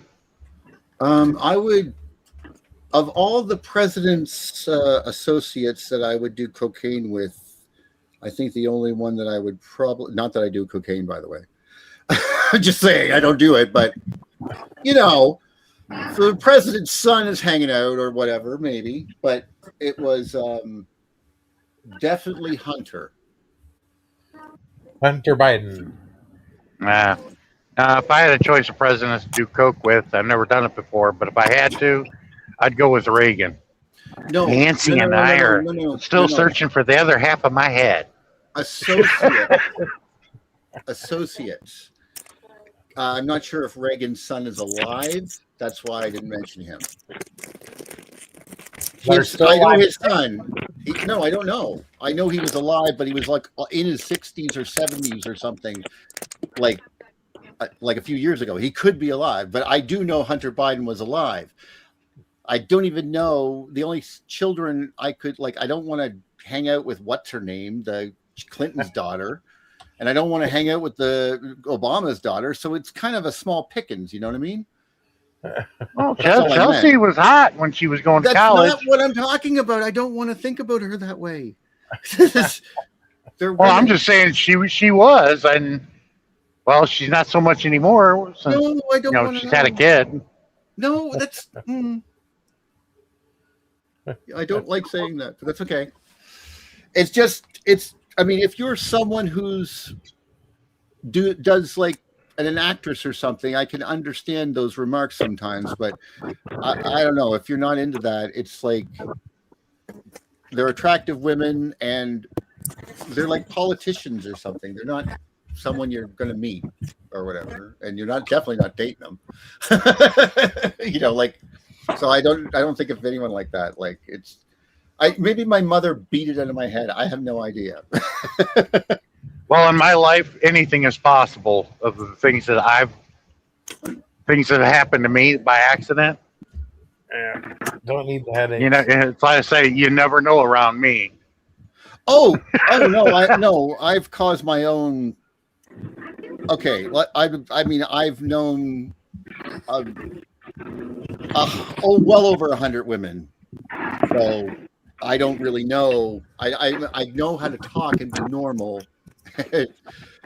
That's all. I just know what they don't like. It's like if I can't. I mean, I could be kind of raunchy depending on how funny the joke is, I guess. Right? I mean, everything can be okay if it's more entertaining. Like if it's right out there, like you can like that's what apparently that made it okay for Eminem to say it. It's like he's the first guy to call me that word, and it's because he was like, I wasn't even mad. It was so funny, and I can get that. Because humor is universal. If it's true, you're laughing. There's no cruelty in it, I guess. But anyway, Stevie Nicks, what was it? Edge of 17, remember? Yeah. She was on stage. Yeah, that's her, right there. Like it was like her eyes were completely dilated to pure black. Wow. No, I just remember it. I'll put it down there for you guys. Like just in there. There you go, guys. Because I've met people before they became famous, and then never got to talk to them again. Okay, well, Darren, this is how far I've got now. Oh, beautiful. Let me just blow Hey, that Winnie! up. Name for Winnipeg. Oh, no, that's Winnie. Yeah, Winnie the Pooh. Yeah. Yeah. Very Wow. nice combination of history there. You got the World War I, and you got a bear that was from the Winnipeg Arms, and then written about by an Englishman, if I'm not mistaken, was it? Yes, that's correct. I'm just trying to remember. What were they called? Heritage Minutes from Canada there when we were younger. There you go. I've hand-stitched that. That's beautiful. Thank you. Yeah, I've but still got to fill it all in, but I enjoy doing it. And during that time, my friend is definitely an Eeyore, and I'm such a Tigger. I'll tell you that. yeah, but the original guy that did the voice for Winnie the Pooh did voiceovers for Winston Churchill. Ostensibly. I mean, we don't. Well, that's rumored, but we don't know. Like, I've got one with all the characters on: Tigger, Eeyore, Winnie, Piglet, and Little Roo.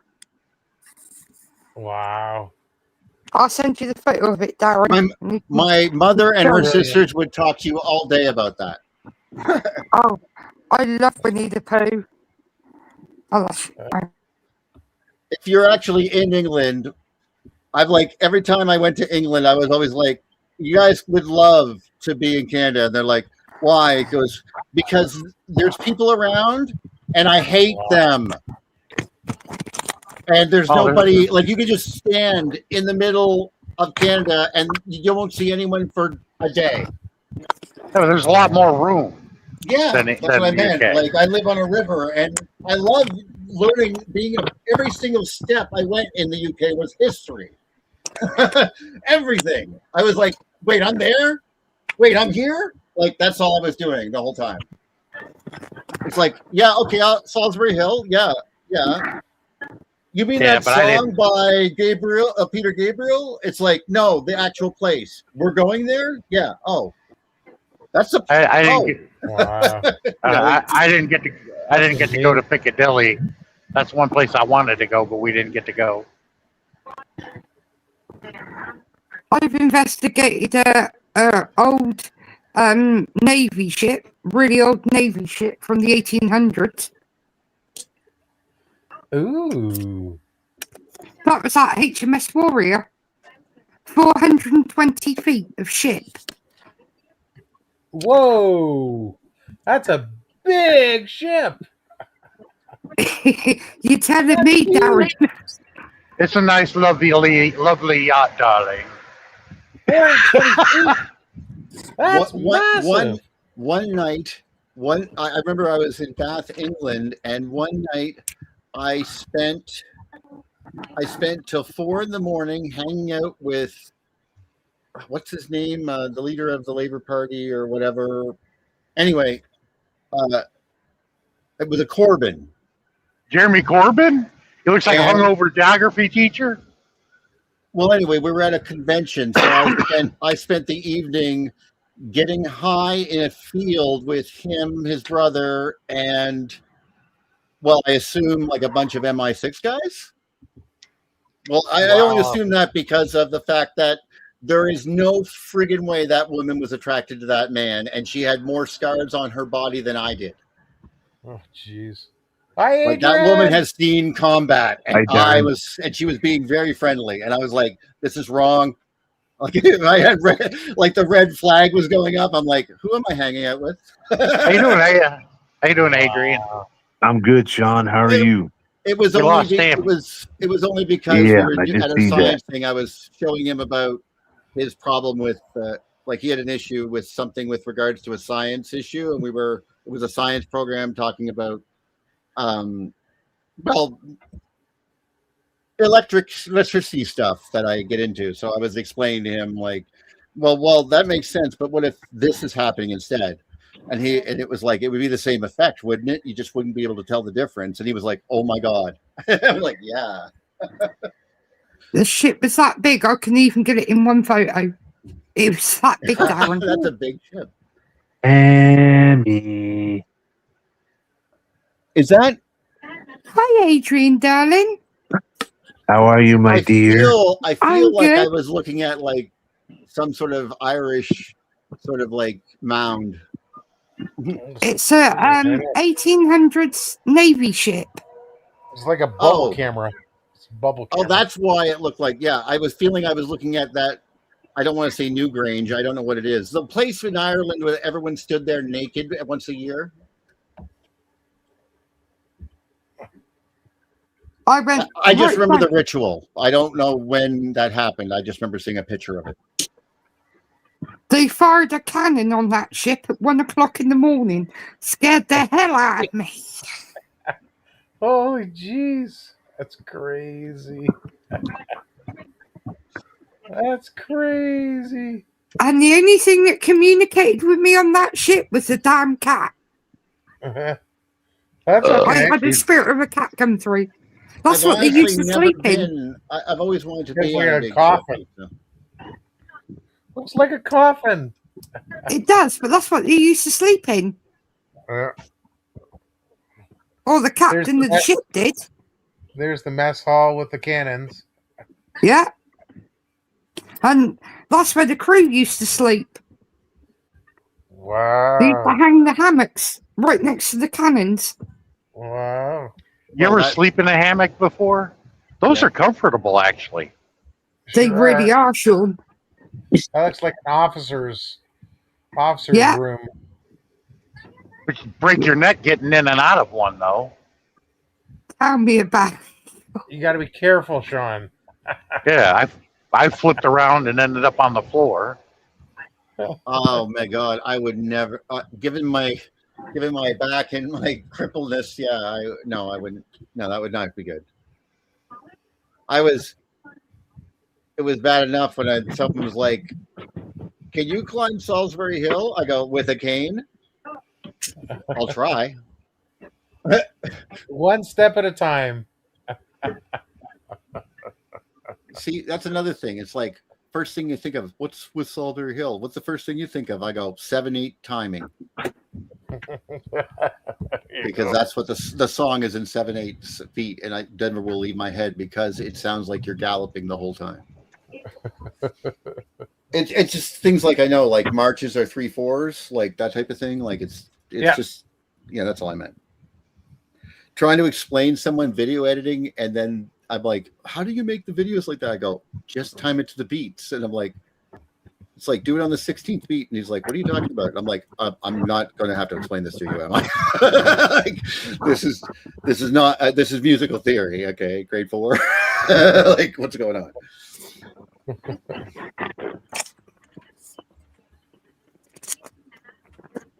I'm trying to get Darren when he goes to the Philippines, when he goes to Coron, to climb the steps of Mount Tapias and go to the cross up there. Just take my time. I'll get there. I tell you what, there was a lot of steps. I was like about dead by the time I got up there. Prayed a few beads and then came back down. I was laughing. I was laughing at the name of it, Mount Tapias. I'm like, are you serious? That's the name of it? Yeah. What's so funny?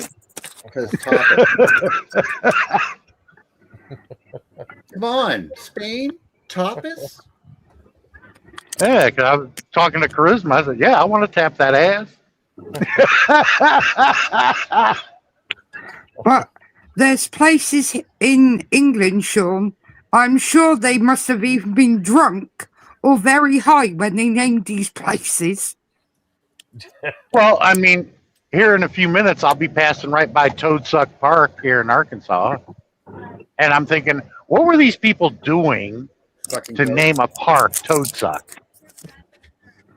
Well, over here, Clearly, Sean, you've never experienced venom from a toad. There's no venom toads here in Arkansas. Yeah, there's supposed to be no tigers either, but I saw you guys electrocute one.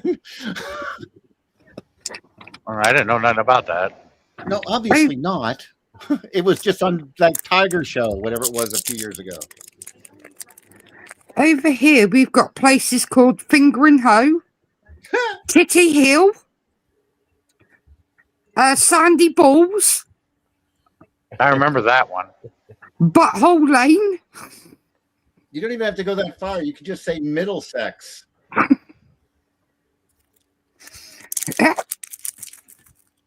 That's better than Dildo, Newfoundland, right next to St. John's. Can you imagine though? Where did you go Operation today? Yellow Ribbon. No one knows that either. Yeah, have it. Listen to a Japanese karaoke. That song. See? It's hilarious. It's not a song.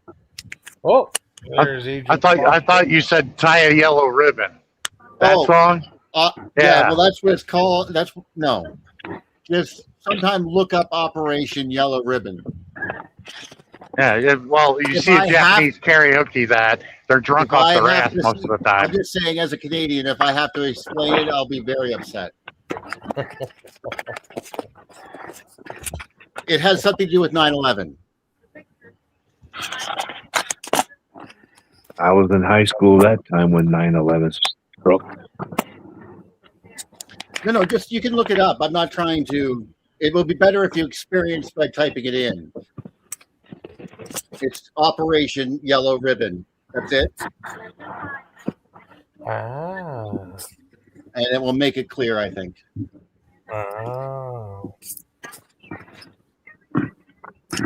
I've got Adrian.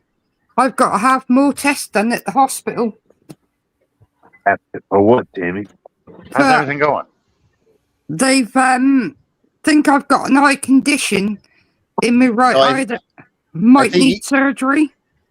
Oh, that's bad. Oh, that's not good. It's called narrow angles. It's a narrowing of the tube, so I get acute build-up of pressure, which causes headaches and vomiting. Damn. Anyway, I think you can understand why it sucks when no one remembers things. Yeah, that's not good. Well, I hope that makes sense.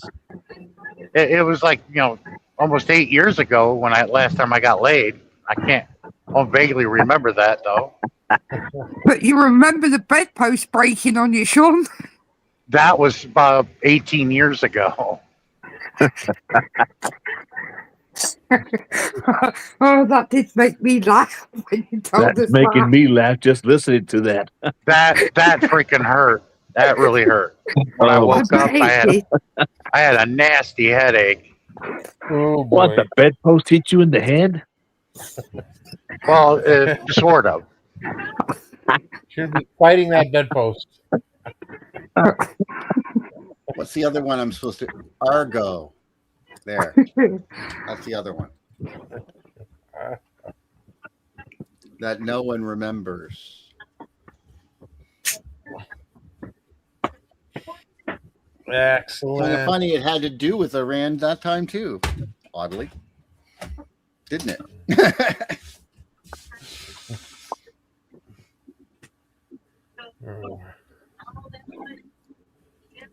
Wow.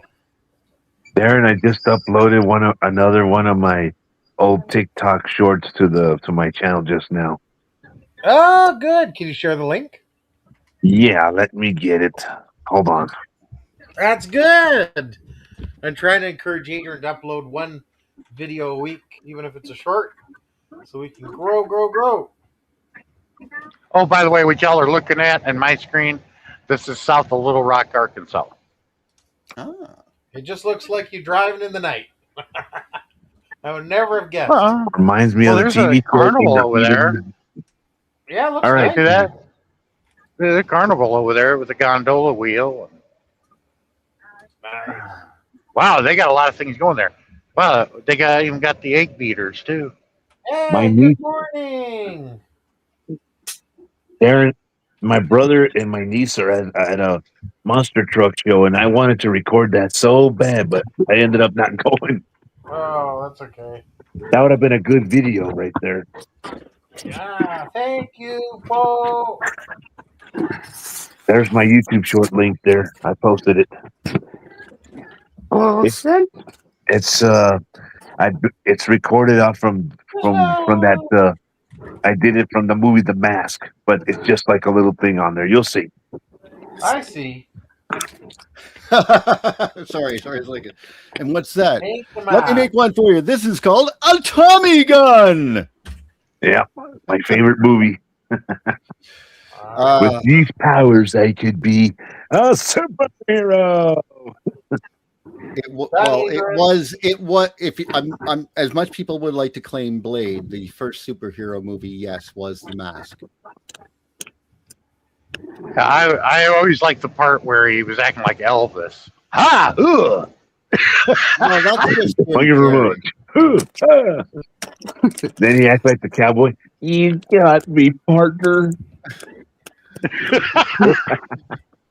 You love me. You really love me.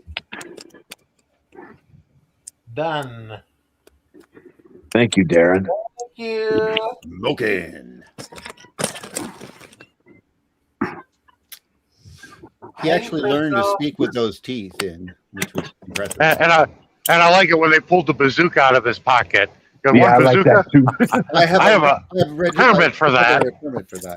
But you know what? Like almost towards the end of the movie, I like how he swallows that TNT bomb in his mouth. That's the funny part. Well, that's one of his powers. Yeah, that's cool. That's one thing I like about it. I do. I would also like that has to have been seen as something that actually summoned Loki now. Because it's supposed to be Loki's mask, and that's what it's actually in Marvel, which is the saddest part. Besides, I mean, I love what he did for Cameron Diaz. He just walked up and planted it on that guy. I loved that. He tried to make out with Cameron Diaz, and then Jim Carrey. You could see the plan come forth in a Canadian way, and an evil smile come across his face as he rubs his hands together and he smiles, and then he walks up, and then just like he tried to manhandle Cameron Diaz on the stage, he manhandles him and plants one right on him and starts making out with him without his consent. Yeah, that was that's awkward. And no, then, that was deliberate. Yeah, that's how you do it. Like, it's the same thing as when you're walking somewhere and you see someone with a swastika on their arm and they go, "Well, Hitler," and they go, "Are you cosplaying?" And he goes, "No," and you punch him. It's just a natural reaction. the one part I like is when he's getting ready to go to the club. I like the part where he's getting ready to go to the club. Hold on, sugar. Daddy's got a sweet tooth tonight. Well, you can just see, if you watch that part. I don't know where it is. Like, here, I'm not going to bring it up. I didn't. It's I'll link it for you. It's a little short. I think it was Jim Carrey and what was Cameron Diaz. That was the. Oh yeah. That was the only show. That was the only show that was almost about ready to rival Saturday Night Live. Was in Living Color, but they ended it. Right there, it was stupid. But in Living Color, everybody was moving over to In Living Color, watching it, and not Saturday Night Live. That show is it's good. It used to be good back in the day, Saturday Night Live. I'm Cut Bonus, so I linked that there for you. But yeah, if anyone wants to see it, you don't have to. It's only about 50 seconds long or something. I don't know. But you can just see the basic plot. I don't exactly know what happened or how long it's actually supposed to be, but this is generally what happened. But there were a lot of big stars on that lineup in Living Color. The revenge that he got on him for this was she tried to smile it off, but she hated it, and then you could see the uncomfortableness, and then Jim Carrey is smiling like a little evil bastard right now. Of course, that's how he does this stuff. You could see the smirk on his face, and then just watch him walk up there and just suck his face. I'm a big fan of Jim Carrey's movies, but 19. You know. Look at him, just making out with him. There you go. And he starts spitting and stuff, and now he's all like walking off. You see, like uncomfortable. I wonder if it made him uncomfortable to do that. Adrian, you should get the box set of In Living Color when he was on that show as Fire Marshal Bill and all those characters he created. Where can I get that? Online somewhere, maybe? That's probably the only place you could, or a secondhand store that resells DVDs. Maybe you might find look one on there. Amazon. I can look on Amazon and see if I can find it, but I doubt it. But I don't understand why they ended it. They didn't replace people as they left because they became big stars. But everybody went to In Living Color. A lot of people moved. Saturday Night Live was losing ratings because of In Living Color. Well, Saturday Night Live was losing a bunch of ratings for that, big time.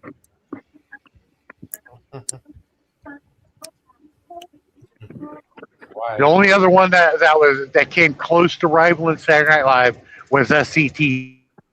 SCTV. Yes. I'm quoting. That's where John Candy came from. Now. Who came through that?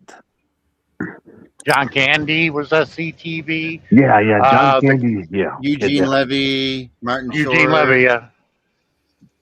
Bob and Doug McKenzie. The only way you could see that is if you had Cinemax on cable here in America. Oh. You have to have it. You can get it on cable or you can get it on. I don't know if they got the satellite for that yet. So. Yeah, but back in the day, you had to have Cinemax, and that's how I watched it. I watch Cinemax all the time. You know what people should do besides obviously listening to more Supertramp would be to listen to that that whole Signals album, 1983 by Rush. Rush, yes. Rush is a pretty good group. They're very good. Subdivisions still hits me like the perfect cyberpunk song. It is the dystopian future we're living right now, encapsulated perfectly in Rush. And just the drums alone by Neil Peart drive me nuts. Just saying. Oh, shit. Tammy, are you okay there? I'm good. Okay. Just relaxing. Just relaxing like I am here. She's crocheting. She's crocheting right now. Right, Tammy? I've been cross-stitching, Adrian, actually. See, there you go. I headed to Memphis. And when you talk about Memphis, Tennessee, the first thing people talk about, oh, let's go to Elvis's house. Screw that. I want to go to Ray Charles's house. Hell yeah. Ray Charles lived up there in Memphis, didn't he? Yep. Forget Elvis's house. It's a museum now. Forget that crap. Yeah, I like going past the TV station because that's where Mid-South used to do all their TV tapings. And that's where Jim Cornette came from, the Mid-South area. You're talking about Mid-South Wrestling, right? Yeah. Right there in Memphis. Yeah, Jerry the King Lawler came from that era too, I think. Mm-hmm. But you know what though? When Monday Night Raw was there on in Tennessee, they were right there by Jerry the King Lawler's restaurant. He has his own restaurant there now. Yeah, they all probably went there too. Well, it's owned by Jerry the King Lawler, so I'm sure he hangs around there a lot. And then, of course, Jim Ross, when he was a commentator, he had his own barbecue sauce called Good Old JR's Barbecue Sauce. Really? Yeah, but I think he's Jim from Ross has his own barbecue sauce out. Yes, he does. I think he's from Texas, though. Yeah, he's from Oklahoma. He's an Okie. Oh, Oklahoma? Oh, okay. Yeah, he's from Oklahoma. Jim Ross is from Oklahoma. He's old now. He could barely walk. He's had so much. He's had prostate cancer surgery and stuff like that. Yeah, I wonder where the Undertaker and Mick Foley live. I know they live in Texas somewhere. Well, the Undertaker's, they say he's from Houston, Texas, but I don't know exactly what part.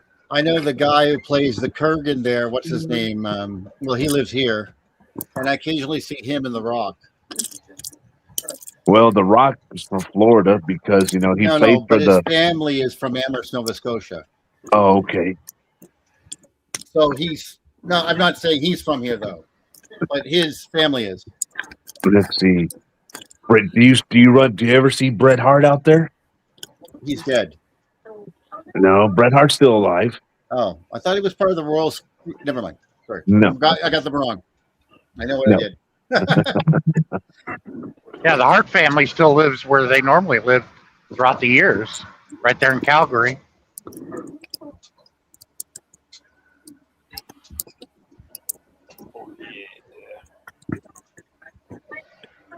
I don't know if anyone's ever seen that someone overlaid Star Wars Andor with. If you ever seen that, that's beautiful. But overlaid it with Charlie Chaplin, the Great Dictator speech. I like it just because someone mentioned we were talking about being kind and good and stuff, and I just it's the greatest speech I've ever heard. I've probably heard it about 50 times now. I like the Family Guy version of Star Wars. Wish you would do the other ones. I have them all memorized too. I mean, I have them on my computer, but I also like the whole couch thing, everything. Like it's all everything. let's get close. Yeah. Wouldn't be us. What was that part of Robot Chicken? So you've been flying around for 2 weeks trying to get a signal? Oh my God, you must smell like leathery burnt bacon wrapped in feet.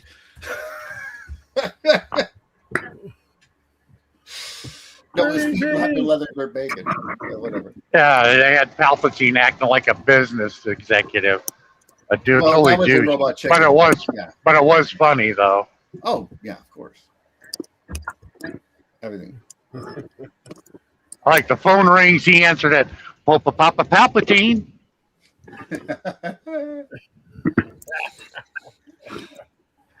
You know, the people that were the most useless, but yet when you were young, the most intimidating was those red stormtroopers. Like they were useless. They just get told to leave the room. It's funny. But I do like that later. Like, well, for me, I've gone through many friends in 38 years before I got to see Mandalorian, the end of Mandalorian season 2. Ooh. And as soon as I saw it, and I was like, no. And I knew, and it was him. And I was like, I've waited 38 years to watch this. I didn't even know it was happening. Well, I saw it in the drive-in. If anyone ever does want to sometimes watch that, I do have the original Star Wars movies without any, like it doesn't say like Episode 4 or New Hope. Oh, wow. It's just Star Wars. So I have those. No special effects added to it. It's the original. That's cool. They've been cleaned up a little bit just to get rid of the orange thing under here and stuff like that. But otherwise, they're identical. Watch your video now, Gene. But yeah, I watched it with my father in a drive-through in 1977. Yeah, I don't like the Disney. They start things and they don't continue it or finish it, and they go in another direction. It's like you have a good, brilliant show you started here, a spinoff from Mandalorian called Book of Boba Fett. 1 season, and that was it. They should have done more. That was an excellent series. Do you not know? I'm not going to explain. Do you want me to? I can explain to you what's going on if you want. But I don't want to really do that. But suffice to say, It deals with money. No, it's about killing Abeloth. And if I have to go through that entire story all the way back to the Clone Wars, we're going to have an entire conversation. Needs to say it involves the world between worlds. That's why Moff Gideon tried to shoot himself. Is this ringing any bells? Or there's a movie coming up. I don't want to really explain it. But like, it all makes sense to me now, and I can't believe they repaired in my head what that stupid Star Wars thing was when, like, the whole crappity crap with the end of whatever the 3 movies were, because I can't stand that. Like, my friend was right. Like, to explain my level of anger, and because I had friends who had died, okay, like from diabetes and stuff like that, way too young, but we were big fans, and here I am watching Rian Johnson ruin Skywalker for me, to the point where I won't even look him up, because if I ever saw him, I'd punch him. So I don't even want to know what he looks like. I just gotta not know. It's better not to know. I won't hurt him that much, but he's going to get a punch. At least a really hard slap. Open palm? I don't know. The point is that he did some bad stuff. Well, you know, the way that they're hyping it up, I'm hoping that this next series that they're coming out with, but the Old Republic series, but not that series. That doesn't matter to me. They're bringing the Old Republic into it with Darth Revan, and they better not ruin it. Well, no, I played that movie, and I agree. If they ruin it, I will kill them. Maybe with a hammer. Because the Old Republic was a good story. Oh, well, I played the movie. Like, that's what it felt like. That was the first time I ever felt like that I was actually in Star Wars.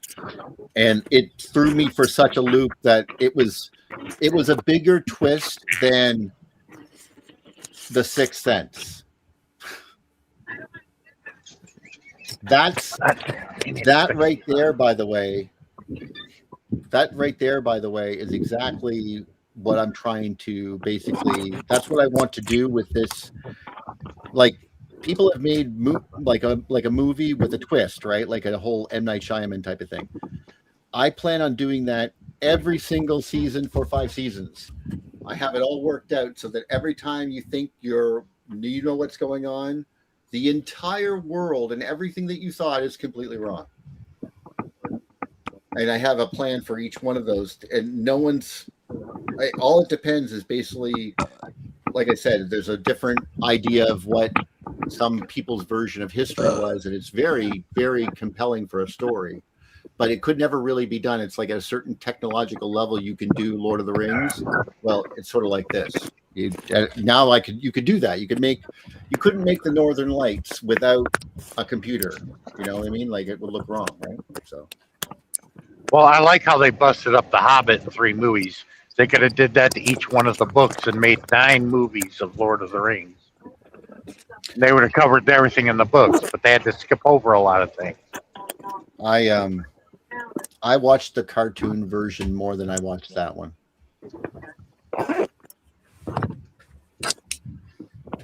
Not that I didn't like it, but too much CGI, I don't care anymore.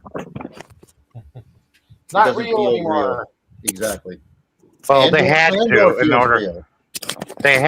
order to make everybody look like a real halfling, because they were small. No. I obviously have no problem with that movie magic. That's what magic is. That's movie magic. I agree. But I'm referring to a giant army that I can't even tell what the heck's going on. Like, the pod racing scene was better in like CGI than that to me, you know? Like, I don't know. Not that I really know what I'm talking about anyway, right? But I just know that there's one thing that really kind of freaks me out that I have noticed about my memory. I can record things kind of like watch shows, like as long as they're 2D. But I can't remember a 3D movie. It's not there. I can't remember it. It doesn't record. I seen 2 of them in the theater. There was Friday the 13th in 3D. There was Jaws 3 in 3D. Oh no! I meant the haven't seen modern that. ones. But I'm just saying that, like Avatar, for example, the only things I really remember from Avatar, I watched like little clips, and that were made me remember. But it's like it's not there. Like if I'm watching a 2D version of a movie, it's a piece of art, and I'm examining it like a film, like a painting. Yeah, but I don't think they do 3D movies anymore. They did it a few times, and people didn't like it. I guess I thought it was kind of cool. No, Really? I still it's very watch them. expensive to make them, and Oh. they charge more to watch them. It just didn't take off. Okay, good. Then I don't care anymore. Because I'll tell you what, it was cool going to a Kiss concert, the Psycho Circus tour. They had that in 3D. That was awesome. Well, there was only for certain parts you put your glasses on, and you saw the screen behind them. And yeah, it was in 3D. It looked really cool. That is cool. Oh yeah, no, I always thought that it would be amazing. Don't get me wrong, but I went to the theater and watched them, and I found that to be the case. Like I just simply could not memorize them. Like if I watch Blade Runner right now, like even modern Blade Runner feels like crap to me compared to the original. Like I don't know what that is. The tactile feeling, the sense, the dirt, it's not there. It's too clean. I don't know. Maybe I'm being a complainer. I don't know. But Darren, it was like you held the band members in the palm of your hand when you stuck your hand out. That's what it looked like. And I'm like, this is really cool. Oh, that would be cool. That was back in 1999 when at the time we weren't married yet, but when my girlfriend, I took her to her first Kiss concert, the Psycho Circus tour. The 99, I'll never forget it. If you want to take an advantage of something that I don't know if anyone would like this, but there is something that I do like seeing is the landscapes of other planets like Mars in 3D. Ooh, that would be kind of cool. But you can just download the picture and cross your eyes. It's real easy. It's the satellite just takes a picture and then a picture of two different spots as it goes over, and you have a 3-dimensional picture of the ground. And you can just look these pictures up, like 3D pictures of Mars, and basically you just sort of like, in the middle where you cross your eyes and they become 3D. That's all you do. I've never tried that yet.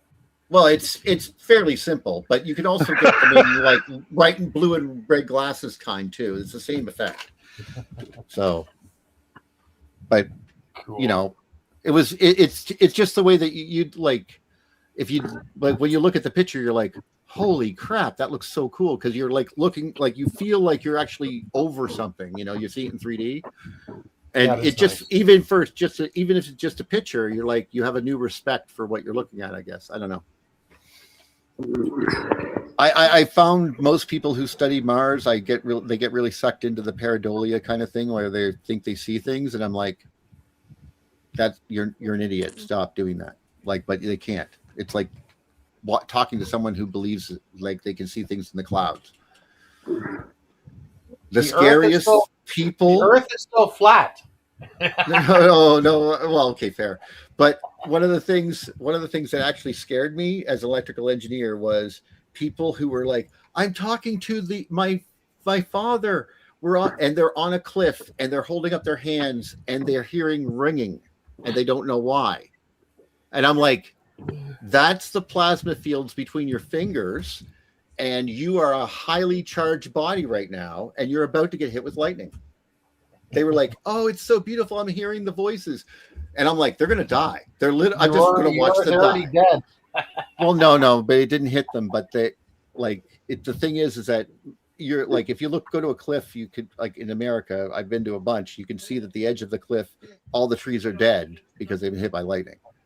So, especially in like Bryce Canyon, it's pretty true. Grand Canyon's pretty big. A lot of fires start. Lightning hit the trees. You don't want to be standing on any big rocks when there's lightning about. Well, and the thing is that they didn't understand what was happening. When one of the ladies took her hat off and her hair stood up, the other one realized what was going on. But you're like they think they're talking to something because they're hearing their fingers ring, because most people don't know that if like your fingers, each one of them have a different potential if you spread them out, and the fields will reenact with each other, and you'll hear a ringing sound. And that happens in a thunderstorm. You know, it's a St. Elmo's fire effect. You just can't see it, but it's there. It's like I said, like there's a like this. Like we know enough about it just to tell you, like this is how a Geiger counter works. For example, you know, like it's like as soon as it goes past the thing, it goes tick. That's all that does is that it knows when it goes to that field. It's the same. It's basically there's a difference in voltage in your fingers, and because they're not all even, they ring. But I mean, you have to be about to get hit by lightning for that to happen, so it's pretty rare. Like people think that something like, don't get me wrong, I would probably think it's mystical if I didn't study electricity. So I mean, I could understand. I'm not trying to say they're stupid, but you know, I'm like, you know, it's like people who don't know when the water is receding that you should run for the hills, you know. That's right. Or the top, or to the top of the building. It's the same effect, is what I mean. Like they don't. Ground. That's all I meant. Yeah. And I can't blame them if they don't know, but you can't help everybody. It's the same. Like I wanted to reach in and tell them what was going on, but when you're responsible, like I've had people show me their magic electrical devices, and I said, I can't actually watch you do that. And he's like, why not? And I go, because if you die, I'm an electrical engineer. Did I stop you? No.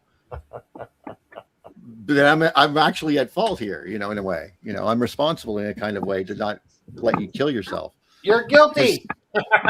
Well, you understand the what, like in Canada, that the health and safety, like if you let someone, if you've been told of an effect and it causes injury, you're responsible type of thing, you know, like, and it would be, although I can't control somebody's wishes, you know, I shouldn't help them do anything with that. Like you should be responsible and say, hey, you do that, you're going to kill yourself. Yeah, I have. I've actually had a gentleman that, and his answer was always, and I'll be honest with you, his answer was always, I have good insurance. And I'm trying to explain to him, no, if it touches you, you're just going to be dead. And he's like, no, I'll just be like, no, you'll just be off.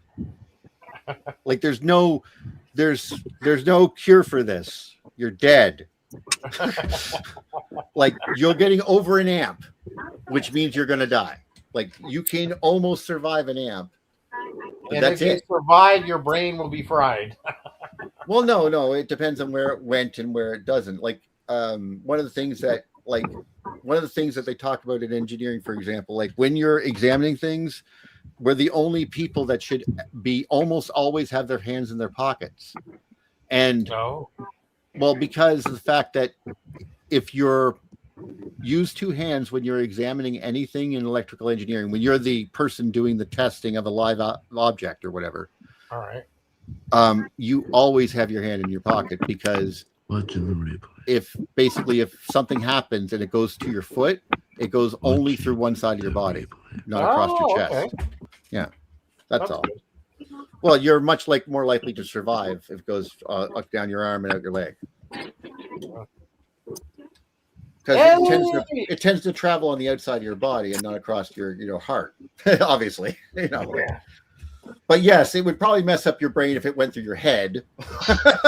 So, you got Plonker! Kyle! Oh. Ellie, you got Plonker. Ellie! Kyle! How's it going, buddy? Good. Hi, Timmy. I'm having a hard time hearing you. You're right, you got Plonker? Yeah, my team won in the Australian Football League last night. Oh, that's good. How are you doing, Ellie? You found it, Ellie. You found our channel. Yeah, Ellie, I got to ask you a question. Do you have extended family that still live in Lebanon?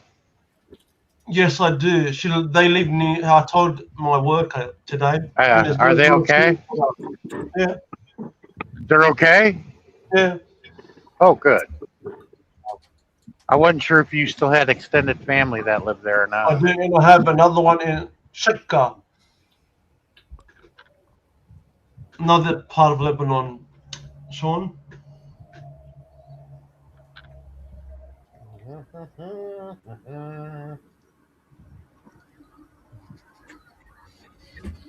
New Star Wars, interesting. Andor. Oh no, I just was thinking about it. Came up on the feed, so I scrolled down and I remember that type of thing.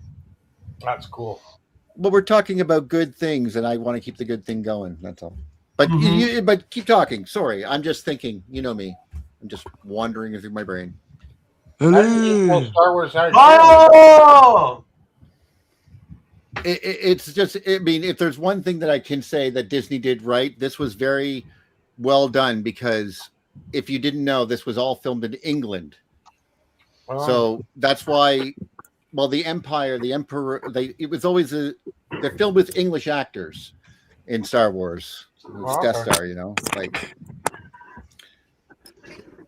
But I think that, like, this was filmed a few years ago, and now stuff like this is happening. This is what it basically caused the rebellion type of thing. Like when before Star Wars, Don't worry about it. I mean, it's just beautiful to me, anyway.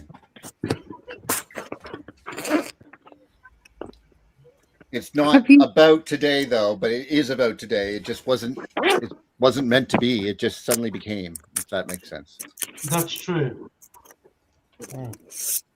Have you seen the movie Dunkirk? Please return. Good movie. I loved it. I've probably seen it 7 times. Well, the harbour that's in the movie and the beach, that's my hometown. Oh, wow. Wow. I think that's my hometown, too. I'm from Dieppe. Oh. Because where Timmy, that's the dinosaur area. Dieppe, Canada, though. Not the same place. Just name the same.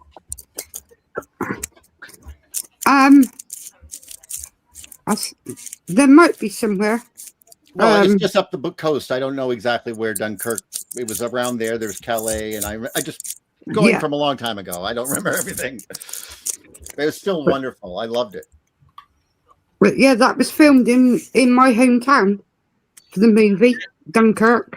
Yeah, your area, Timmy, is dinosaur, prehistoric. Yeah, I'm on the Jurassic Coast.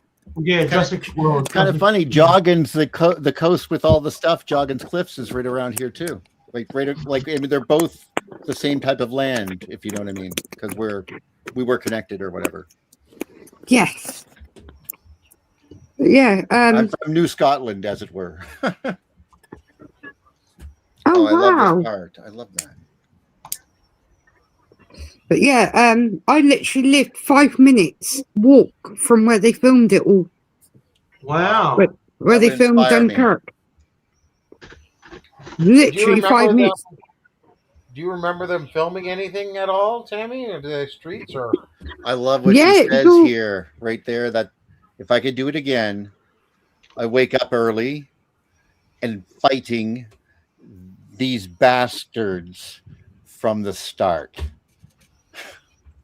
Mm-hmm. Yeah, I remember them filming. It was literally the harbour. Oh, that's beautiful. Literally 5 minutes from where I lived, Aaron. So that area was all closed off. The beach was all closed off for the beach scenes. Mm-hmm. It just caused havoc because there's literally 2 ways into the town centre, and one of the ways you couldn't go, so it was just traffic backed up.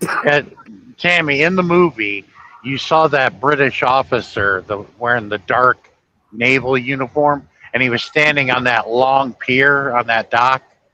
Yeah. Remember what I'm talking about? Yeah. I don't remember his name. He was in the movie Valkyrie as a field marshal in that movie. The Valkyrie. Oh wow! The same actor. The same actor. Amazingly enough, my first time I ever saw Kenneth Branagh was Henry V with Dame Judi Dench, and the child actor was Christian Bale. And when I saw that, then with Emma Thompson, okay, this is probably, I don't even, 80 something. anyway, that part. Then when I saw him playing across from Judi Dench, that child playing Shakespeare, I was like, that's the most amazing kid I've ever seen. And that was like, I mean, that's amazing. I was literally more impressed with him than Judi Dench on the screen. And he was like 10. You'd have to go see it yourself just to see. But Henry V it was, but Kenneth Branagh was definitely in it, and it was amazing and very bloody too, if I'm not mistaken. Yeah, what I thought was funny when I was watching that, I was like, wait a minute, he was a field marshal for the Germans. What's he doing there? Interesting. Anyway, Sean, he actually directed the original Thor movie, 2011. Yeah. Okay. APOC. Now there's a Passion of the Christ 2 now. Movie coming out. Yeah, a lot of your evil evangelicals are going to have a field day with that one too. Yeah, with that movie, Sean. They protested and complained when that first, especially the Passion of the Christ. Oh my God, that was bad. Like people, it's just a freaking movie. Yeah, I was gonna say none of this even affects me. I thought they were great. Like I mean, they're just art pieces. They're just freaking movies. But anyway, Sean, that's how much Jesus Christ of Nazareth. That's how much He suffered for us on the cross to save us and not to go to hell, damnation. Well, the one thing I gotta hand it to Mel Gibson for doing that. He made it look more realistic. Okay, yeah, but not that I have anything wrong with his depiction or anything like that. The part that kind of freaks me out, though, is like the whole hellfire and save our souls thing was only added later. Like, it's just fanfic made by some guy having a fever delusion called Dante. Like, why would we ever add this to anything? Like, wouldn't he just go, oh, wow, he's insane. Throw him at, like, we wouldn't do that today. We just go, he's a nutter. Don't worry about that. That's just, so it's not holy. He's just, why would you adapt those books? I mean, as far as I can tell, heaven, the underworld, was in a different direction. But if you were in the northern hemisphere, it would be out along the ecliptic. It's in space. It's not underground. As far as I know, because we would know, as you know, like throwing people into volcanoes, they're gods. It's not a gateway to the underworld or anything. Volcanoes are still active and alive. APOC. Yeah, of course they are. I would assume. I was just thinking of Clash of the Titans, the old movie from like 1980 with all the skeletons. That's all. Yeah, I guess. Sorry, it's just it's playing in my head. Like I said, like I'm just, you know, Perseus, the whole Medusa thing. I remember the shield, the mirror. I remember that. Theseus, was it Perseus? Theseus? I can't remember. Yeah. Anyways. But Mel Gibson been getting a lot of bad press as of late anyway. This is just going to add to it. Yeah, add to more fuel. I do not even understand that. Because of his private life, you know. His private life have to do with anything? Well, you don't understand. What had happened between him and his ex-wife, you know, that was revealed, and it was in court and everything, and they made it public, and it made Mel Gibson look bad. I mean, what he did was distasteful, and I'm like, I can't believe he actually really is like that in real life, you know, but hey, each their own. I just know he called someone sugar tits or something, which is not exactly appropriate, and it was a cop, and he got arrested, and he was drunk. I don't really consider that to be the worst thing in the world. All he did was call her sugar tits. No, I mean, I'm just saying I don't appreciate that, but as far as it goes to celebrities, that's hardly the worst thing I've ever heard. Oh, but what went on between him and his ex-wife was pretty bad. Oh, okay, I never heard anything about that. To be fair, that could be true, and I have no reason to doubt whatever you know. I guess I'm trying to stand up for him, but let's be fair. The Henry V, the movie I was just describing, was, if I'm not mistaken, was directed by Roman Polanski, who fled America because he had sex with a 13-year-old. I have no idea. No, I'm just telling you. And he still made that movie with Kenneth Branagh in it. Afterwards. No, you'd have to type it. You'd have to type in Roman Polanski. I don't remember the whole story. Yeah, he's probably in the Epstein files at the time. Yes, but I didn't put that together until this very moment because it only played in my head now. I'm just cluing in now, guys. Okay, I can only load so much information. Exactly, but the funniest person in this world, Sean, was Angry Grandpa. He farted so much. Oh, because we're actually talking about this online and they're probably Americans, I'm going to use the word allegedly. There. Yeah. But I'm pretty sure we all thought that. That's all I'm saying. Yes. Now, Sean. No. Yes. How funny was Angry Grandpa? Always farting. I haven't watched any of his videos in a while. Sean, watch him. He's so funny. You know, I give it. I've seen them all. I was when he was alive. I was there at every time he did a stream. Yeah.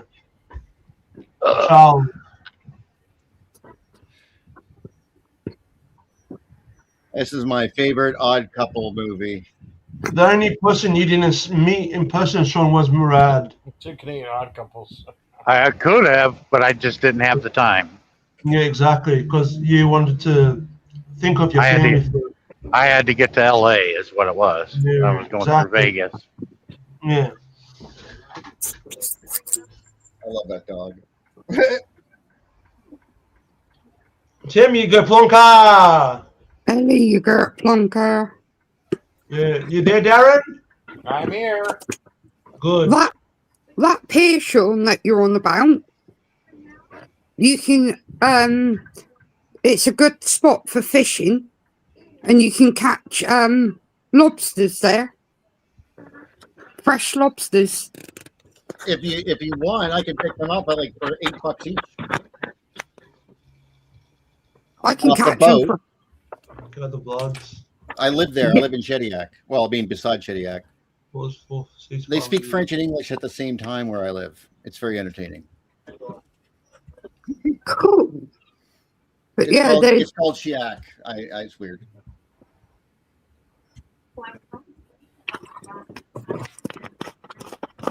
Yeah, when they filmed Dunkirk, it was a nightmare. The traffic was a nightmare. It took you 2 hours just to get off the seafront. Wow. But you're making a masterpiece. So yeah. I'll accept that. Wasn't that who directed that? It was director. It was one of those Nolan people, I think, right? Or no. It was that French guy that did The Arrival and Dune, right? Yes, I think so. Or Venu or whatever. I'm trying to remember. And they also filmed The Boat That Rocks here as well. Oh. There's a place by where they were filming it. They named the actual restaurant The Boat That Rocks. Really? That's cool. Yes. Darren, I'm going to fall short of East Memphis, but I've almost took you all the way through Arkansas from Texas. Oh, thank God we didn't have to stop. Wow. Wow. I'm going to fall short from East or West Memphis, Arkansas. Is that a Cuban epoch?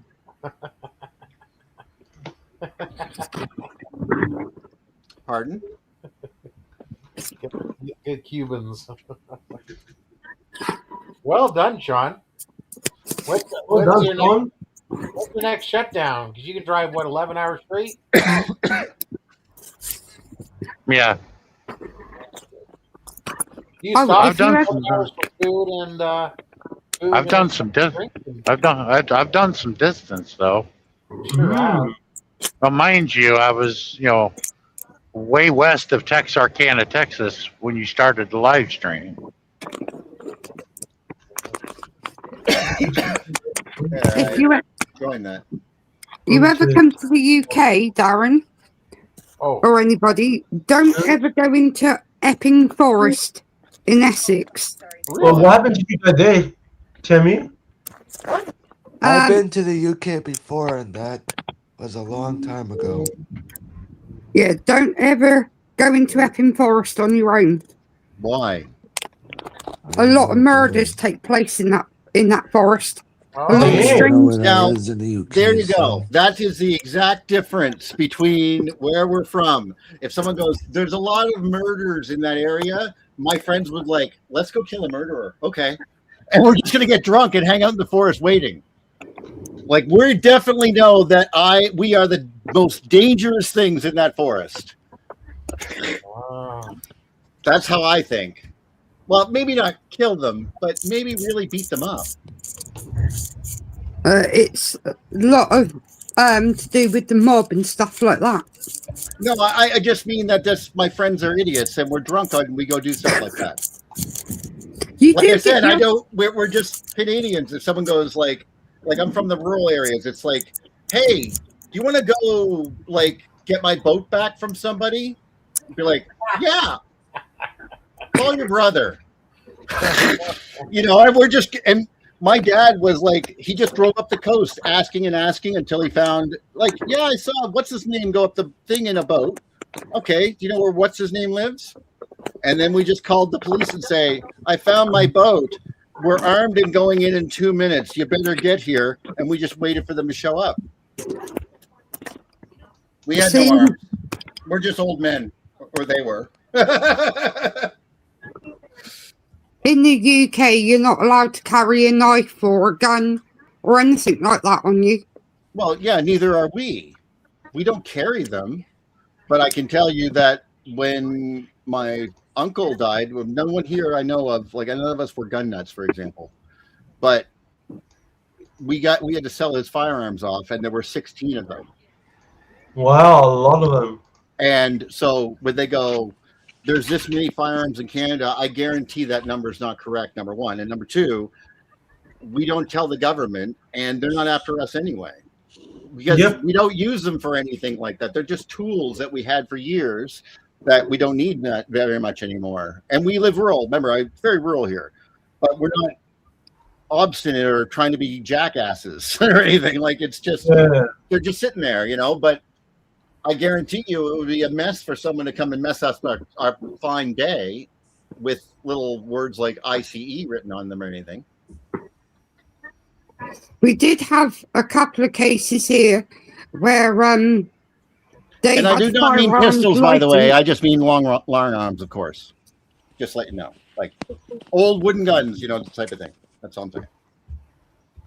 There was a couple of cases where they had a firearm license, and an elderly gentleman turned on his girlfriend. And he shot her dead, and then shot her girlfriend, her daughter, while she was on the phone to the police.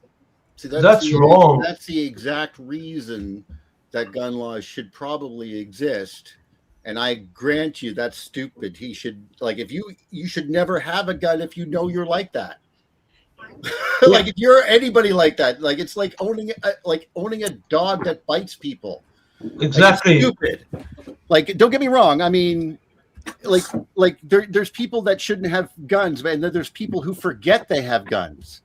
We're those people, you know, like, oh my God, I totally forgot we had is that Grampy's? Like that type of stuff, you know, like, or something you would go hunting with occasionally in the fall. That's about it. Like, I mean, but I just wouldn't go marching around thinking that we are unarmed. That's for sure. No, but no one, they're really trying to stop people who actually have illegal weapons that are doing crimes. Like, they just don't exist for that purpose, and we don't treat them that way, you know, like, not that we're perfect. I just mean rurally, I mean, any Canadian who lives anywhere outside of a major city is going to say, you should probably have a gun. There might be a bear coming through the window sometime. And not that we want to shoot a bear. Again, we'll probably go get off my house, and they'll probably leave because they're not that brave. Grizzly bears, on the other hand, will tear you limb from limb, but they don't usually hang around buildings. So no, they piss off. Exactly. But again, do you want to not be able to do something? Yeah, of course you do. But those are the rarest of times, right? So they just come into the communities looking for food in the garbage. Well, that's what I mean. Like, it's also Then like, they piss off. I mean, I remember there's a story. The raccoons hadn't gotten there first. I do remember that story where a gentleman, they basically, someone had broken into their house and the parents woke up and they chastised the gentleman and asked to speak to his mother, and they called his mom and explained to him while they were waiting on the value of his life choices and what he should do. That's so Canadian. But this guy is an idiot, and he was just with a bunch of kids. They're not like, we've had someone steal that rotating light at the top of one of our tractors, but they put all the bolts back and left us plenty of wire. Basically, it cost us $30, and we entertained a couple kids with a spinning light they could plug into a battery. I don't really see that as a big crime.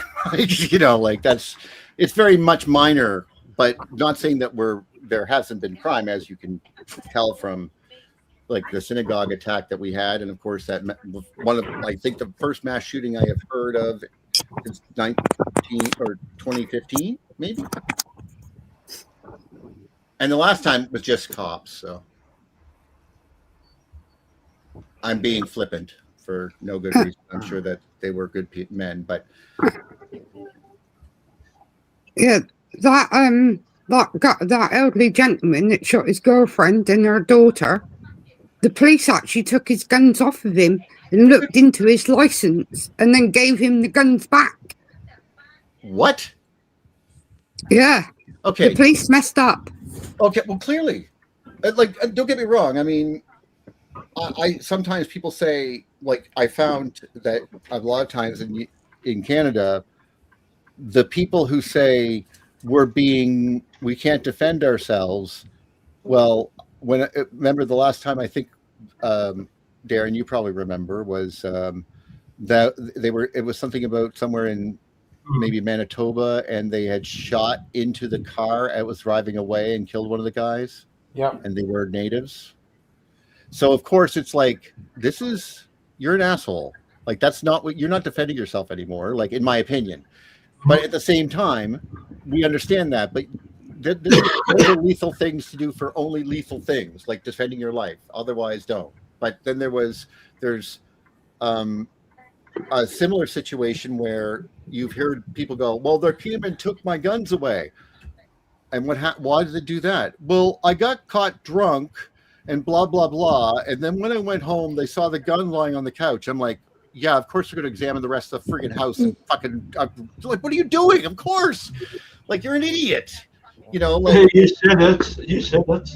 Like, but that's what I usually find when someone complains about that. Most, like I said, we don't even know. Like, we have them sometimes. We totally forgot. Like, I mean, because it's not something that, I mean, they're not. I mean, they're already locked up and everything. You store them properly and stuff like that. But at the same time, you don't always go looking for them because it's been rare that you'd need them, really, unless you're going out hunting or something. Correct. So. In London is known for knife crime, and recently they've been doing drive-by shootings at funerals. Fuck. Shooting into the church. Okay. Fucking hell. Now, no, hold on. This is a loaded thing because I'm trying to wonder who they are. Like, what does they mean, and what funerals? Like, I can see many reasons giving the situation in Iran, so I don't know. That's what I mean. It's like gangs. Like they have in America, street gangs. Street gangs? Really? Yeah. Yeah, if you're in London and you go down a wrong road, you'll have a gang rob you. Okay. For walking down the wrong street. Is there not larger gentlemen who go over and slap these people around? No. You should get some. We have those. I remember there was a cocaine dealer we had on one of our in the area. For some reason, no one knows why, his house got lit on fire, and there was no way for them to get. The road was blocked by a giant tree. It was a terrible situation, but we don't have that problem here. Oh, London, it's bad. It's got really bad. You can be walking down the road in London, and you've got people on push bikes and mopeds, and they're watching you. And if you've got your phone in your hand, they're ride past you and grab your phone. Or if you've got your wallet out, they grab your phone and ride off. Wow. Assholes they are. Well, that sounds like, in my opinion, I think we solved that type of hooligan situation here with what was called the Neighborhood Watch program, where we just sat outside all the time, and then when they tried to do that, we just all beat the crap out of them and stopped them. Then they didn't come around anymore. I don't know. That's the way I deal with problems. I find that there's a moment where you know that the judge will never, like in Canada, we generally know that if you're doing the right thing, you're probably going to be fine. Like if you're really just doing the general right thing, the judges are on your side. Mm-hmm. Like generally speaking, there could be exceptions, but I mean, we had an RCMP officer that got drove over by somebody and murdered, so to speak. They tried to claim it. And the judge said, no, he was an idiot for drawing his gun without a badge on a person with a kid in the car. And they just drove over him and escaped. And yeah, that's the way it was. Interesting. But you remember that, Darren. That happened in, or maybe you don't. It was, it wasn't even more than a year ago now. I remember he got, like, that they had, I mean, he did go on trial, but the truth of the matter is like, was that a normal response? Is someone who masked gentleman with no badge in civilian clothes pulls a gun on you and you have your wife and a child in the car? Yeah. Go. Of course, 100%. You hit the gas and drive and duck. That's what he did. Like, questions. Well, I mean, I'm sure that in hindsight he didn't want to do that, but at the time, your gut instinct is get out. I wouldn't. I mean, let's be honest. I mean, I don't know what I would want to do in that. Would I piss myself? I have no idea. But you know, like I wouldn't want to be in that situation. But yeah, that's a possibility. You know, that's like, some people might freeze. Some people might gun it. Well, and it makes perfect sense many ways. And the only time I really feel bad is when I can't tell, like, okay, you're a bunch of motorcycles, but now he feels scared, and now who's at fault? Like those things. But most of the time it's pretty clear, you know. So there's a video on YouTube. A gang went to rob a jewelry store in London during the day, and some little old lady, bless her heart, she went up and started whacking them with her handbag. Yeah, because she was in World War II. Oh, that's a funny one. She was literally whacking ones that went to rob the jewelry store. My grandmother would do that too. On them. Like, do you have a brick in there? Yes. Bang, bang, bang. Ow. She knocked one of them on their ass. Well, no, that's what I mean. Like, don't get me wrong. I'm not. Some people are like. I just remember when I think of London, the first thing I think of is the battle for Cable Street. Like, just walk outside and beat the living tar out of them. They'll not come back. At the same time, we looked like a bunch of hooligans one time, and we were just having a crab apple fight, and the cops came and played with us. So, you know, like we're just kids, and you're just having fun time, and you're innocent, then great. But we didn't hurt anybody. No, you didn't. And in that case, though, I mean, I just wouldn't let someone take over my community. Not that you have to be violent sometimes. Like, we had a guy that moved in from America, and he always put Trump stuff up front. Now, I'm not saying anything about Trump. This was a while ago. So, but one time I came up and said, "What? Where's the guy's signs?" And he goes, "Mom just said, like," she said, "Oh, well, some of the guys went and had a talk with him, and he's fine now." She doesn't know how violent it is. And I never asked any more things, but I know it wasn't violent, and I know they weren't mean. They would just explain in Canada, it's only during elections. Please don't do that. A little bit. It's not important. We know that you like them, and we're cool. I mean, just. And that was it. It was understood. And you know, I think that Darren could understand that if you had, like, we just do it for like those 6 weeks, and then we're done. We don't want to hear about it again. Probably like Britain. My dad was in World War II. Mine as well, or my grandfather. Sorry. Yeah, there was my dad. He was in the Royal Air Force. Joined in 1939, aged 18. Mm-hmm. Wow. Okay, and then I see had me or what? I had an uncle in the Royal Air Force at the same time. Mm-hmm. And I had four uncles in the army and one aunt in the army. Thank you, guys. Mm-hmm. All during World War II. I could hear you leaving. Wow. And all of them survived. Well, that's good. Thank God. Mine were, yeah, like I said, mine were in the Marines, or in the, obviously in the same place. Oddly enough, now that I think about there and I think about Juno Beach, did you know that Scotty from Star Trek, James Doohan, lost a finger and got shot 6 times on Juno Beach? Oh, wow. Oh, yeah. Did not know. He's a Canadian as well, like Captain Kirk there, but he actually served. And he got kicked out of the Royal Air Force after the war for slaloming a Spitfire through Canadian telephone poles. That's how he got kicked out. I was like proud of that. Like, way to go, bud. That's my and he dad. lived too, by the way. Obviously lived. But, you know, just amazing that, and you never know he lost a finger. It's crazy. Anyway, That's please, my- how about your father? Yeah, that's my dad at 18 in 1939. Well, well, I don't know how old my grandfather was, but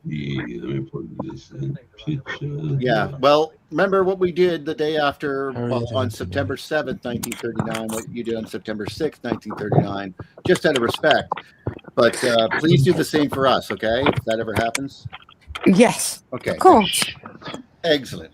You're very welcome. Let's all have a wonderful conversation about this later in, say, the Netherlands.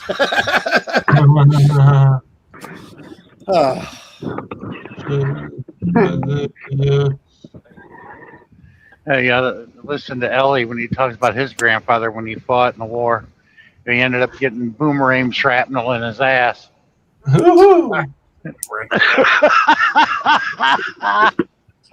See, and this is the thing. When you say boomerang shrapnel, I'm just picturing, how do you make an explosive boomerang? Yeah, I know that it must mean not something like that. I know, but my head is just playing with the words, right? And I'm like, why is that there? I don't think you knew that Ellie was from Australia. I thought you did. No, I did not. Yeah, Ellie's from Australia, but he's Lebanese.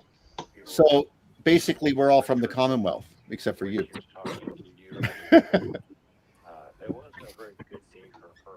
We're from different states, but we're all from the same republic, so to speak, for lack of a better description.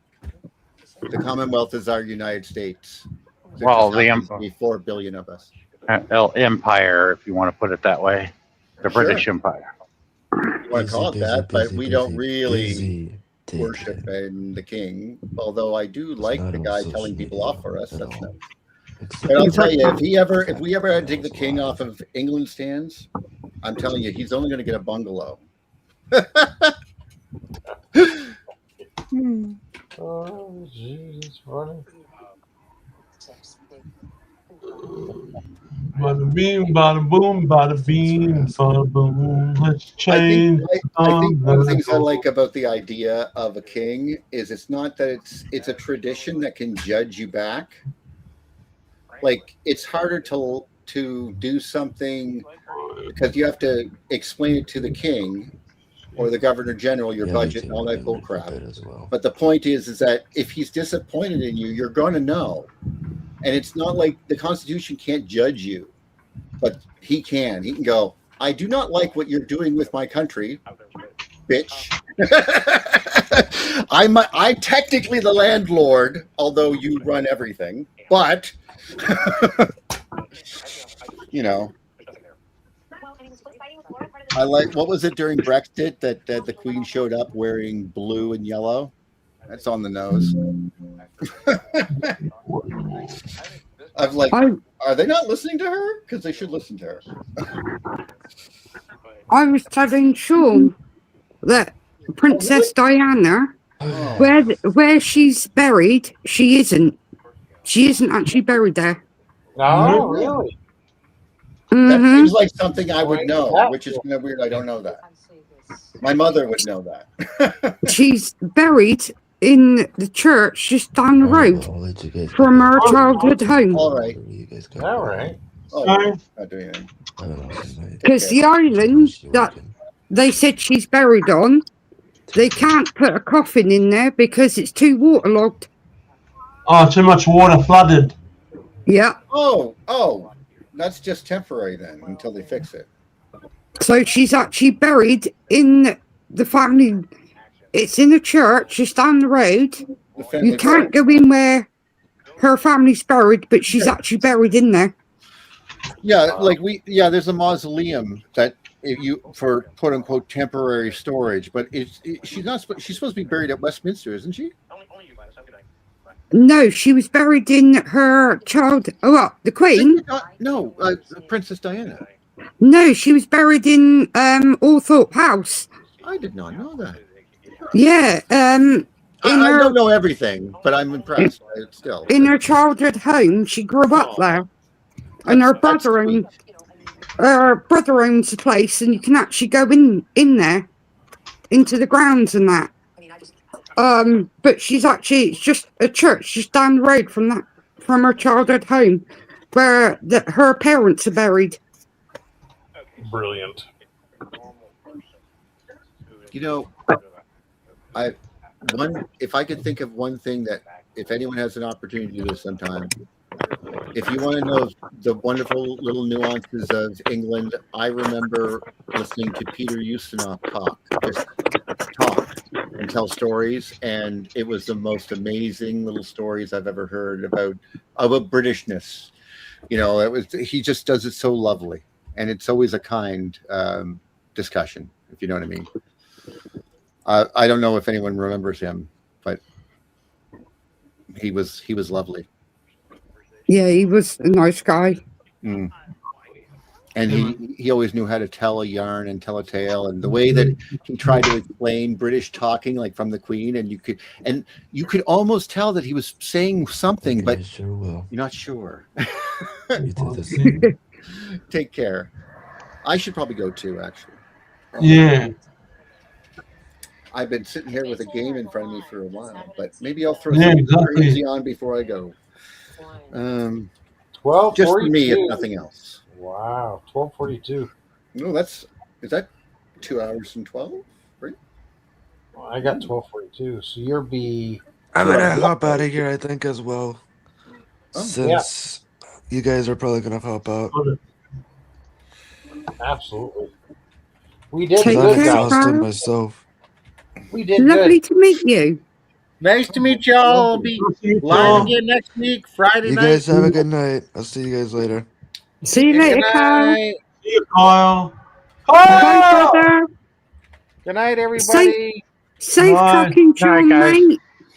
Bye-bye. Take it easy. Bye. Lovely to meet you. Lovely to meet you as well.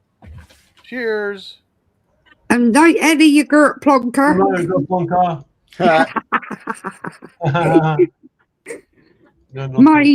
I told Ellie where my nan was born. In Australia. I thought she was born New Zealand. She was actually born in Australia. Yep, where I am. My home country. Yeah, not far from you, is it, Ellie? Nope. Where my nan was born? That's true. So I got kangaroo blood in me. Mm-hmm. Right. I'll let you go, brother. Have a great week, won't you? And if you can't be good, just don't get caught, okay? I'm just fixing my thumbnail for Bye, my life. Ellie. Bye, Darren, brother. Bye, everyone. Have a great week, guys. Much love. Hey, Darren, Darren. Enjoy your day. I'm just fixing my thumbnail. That's what I'm trying to do. No problem. Cheers. Bye, Jay-Z. Thanks, brother. Bye. Mongrel.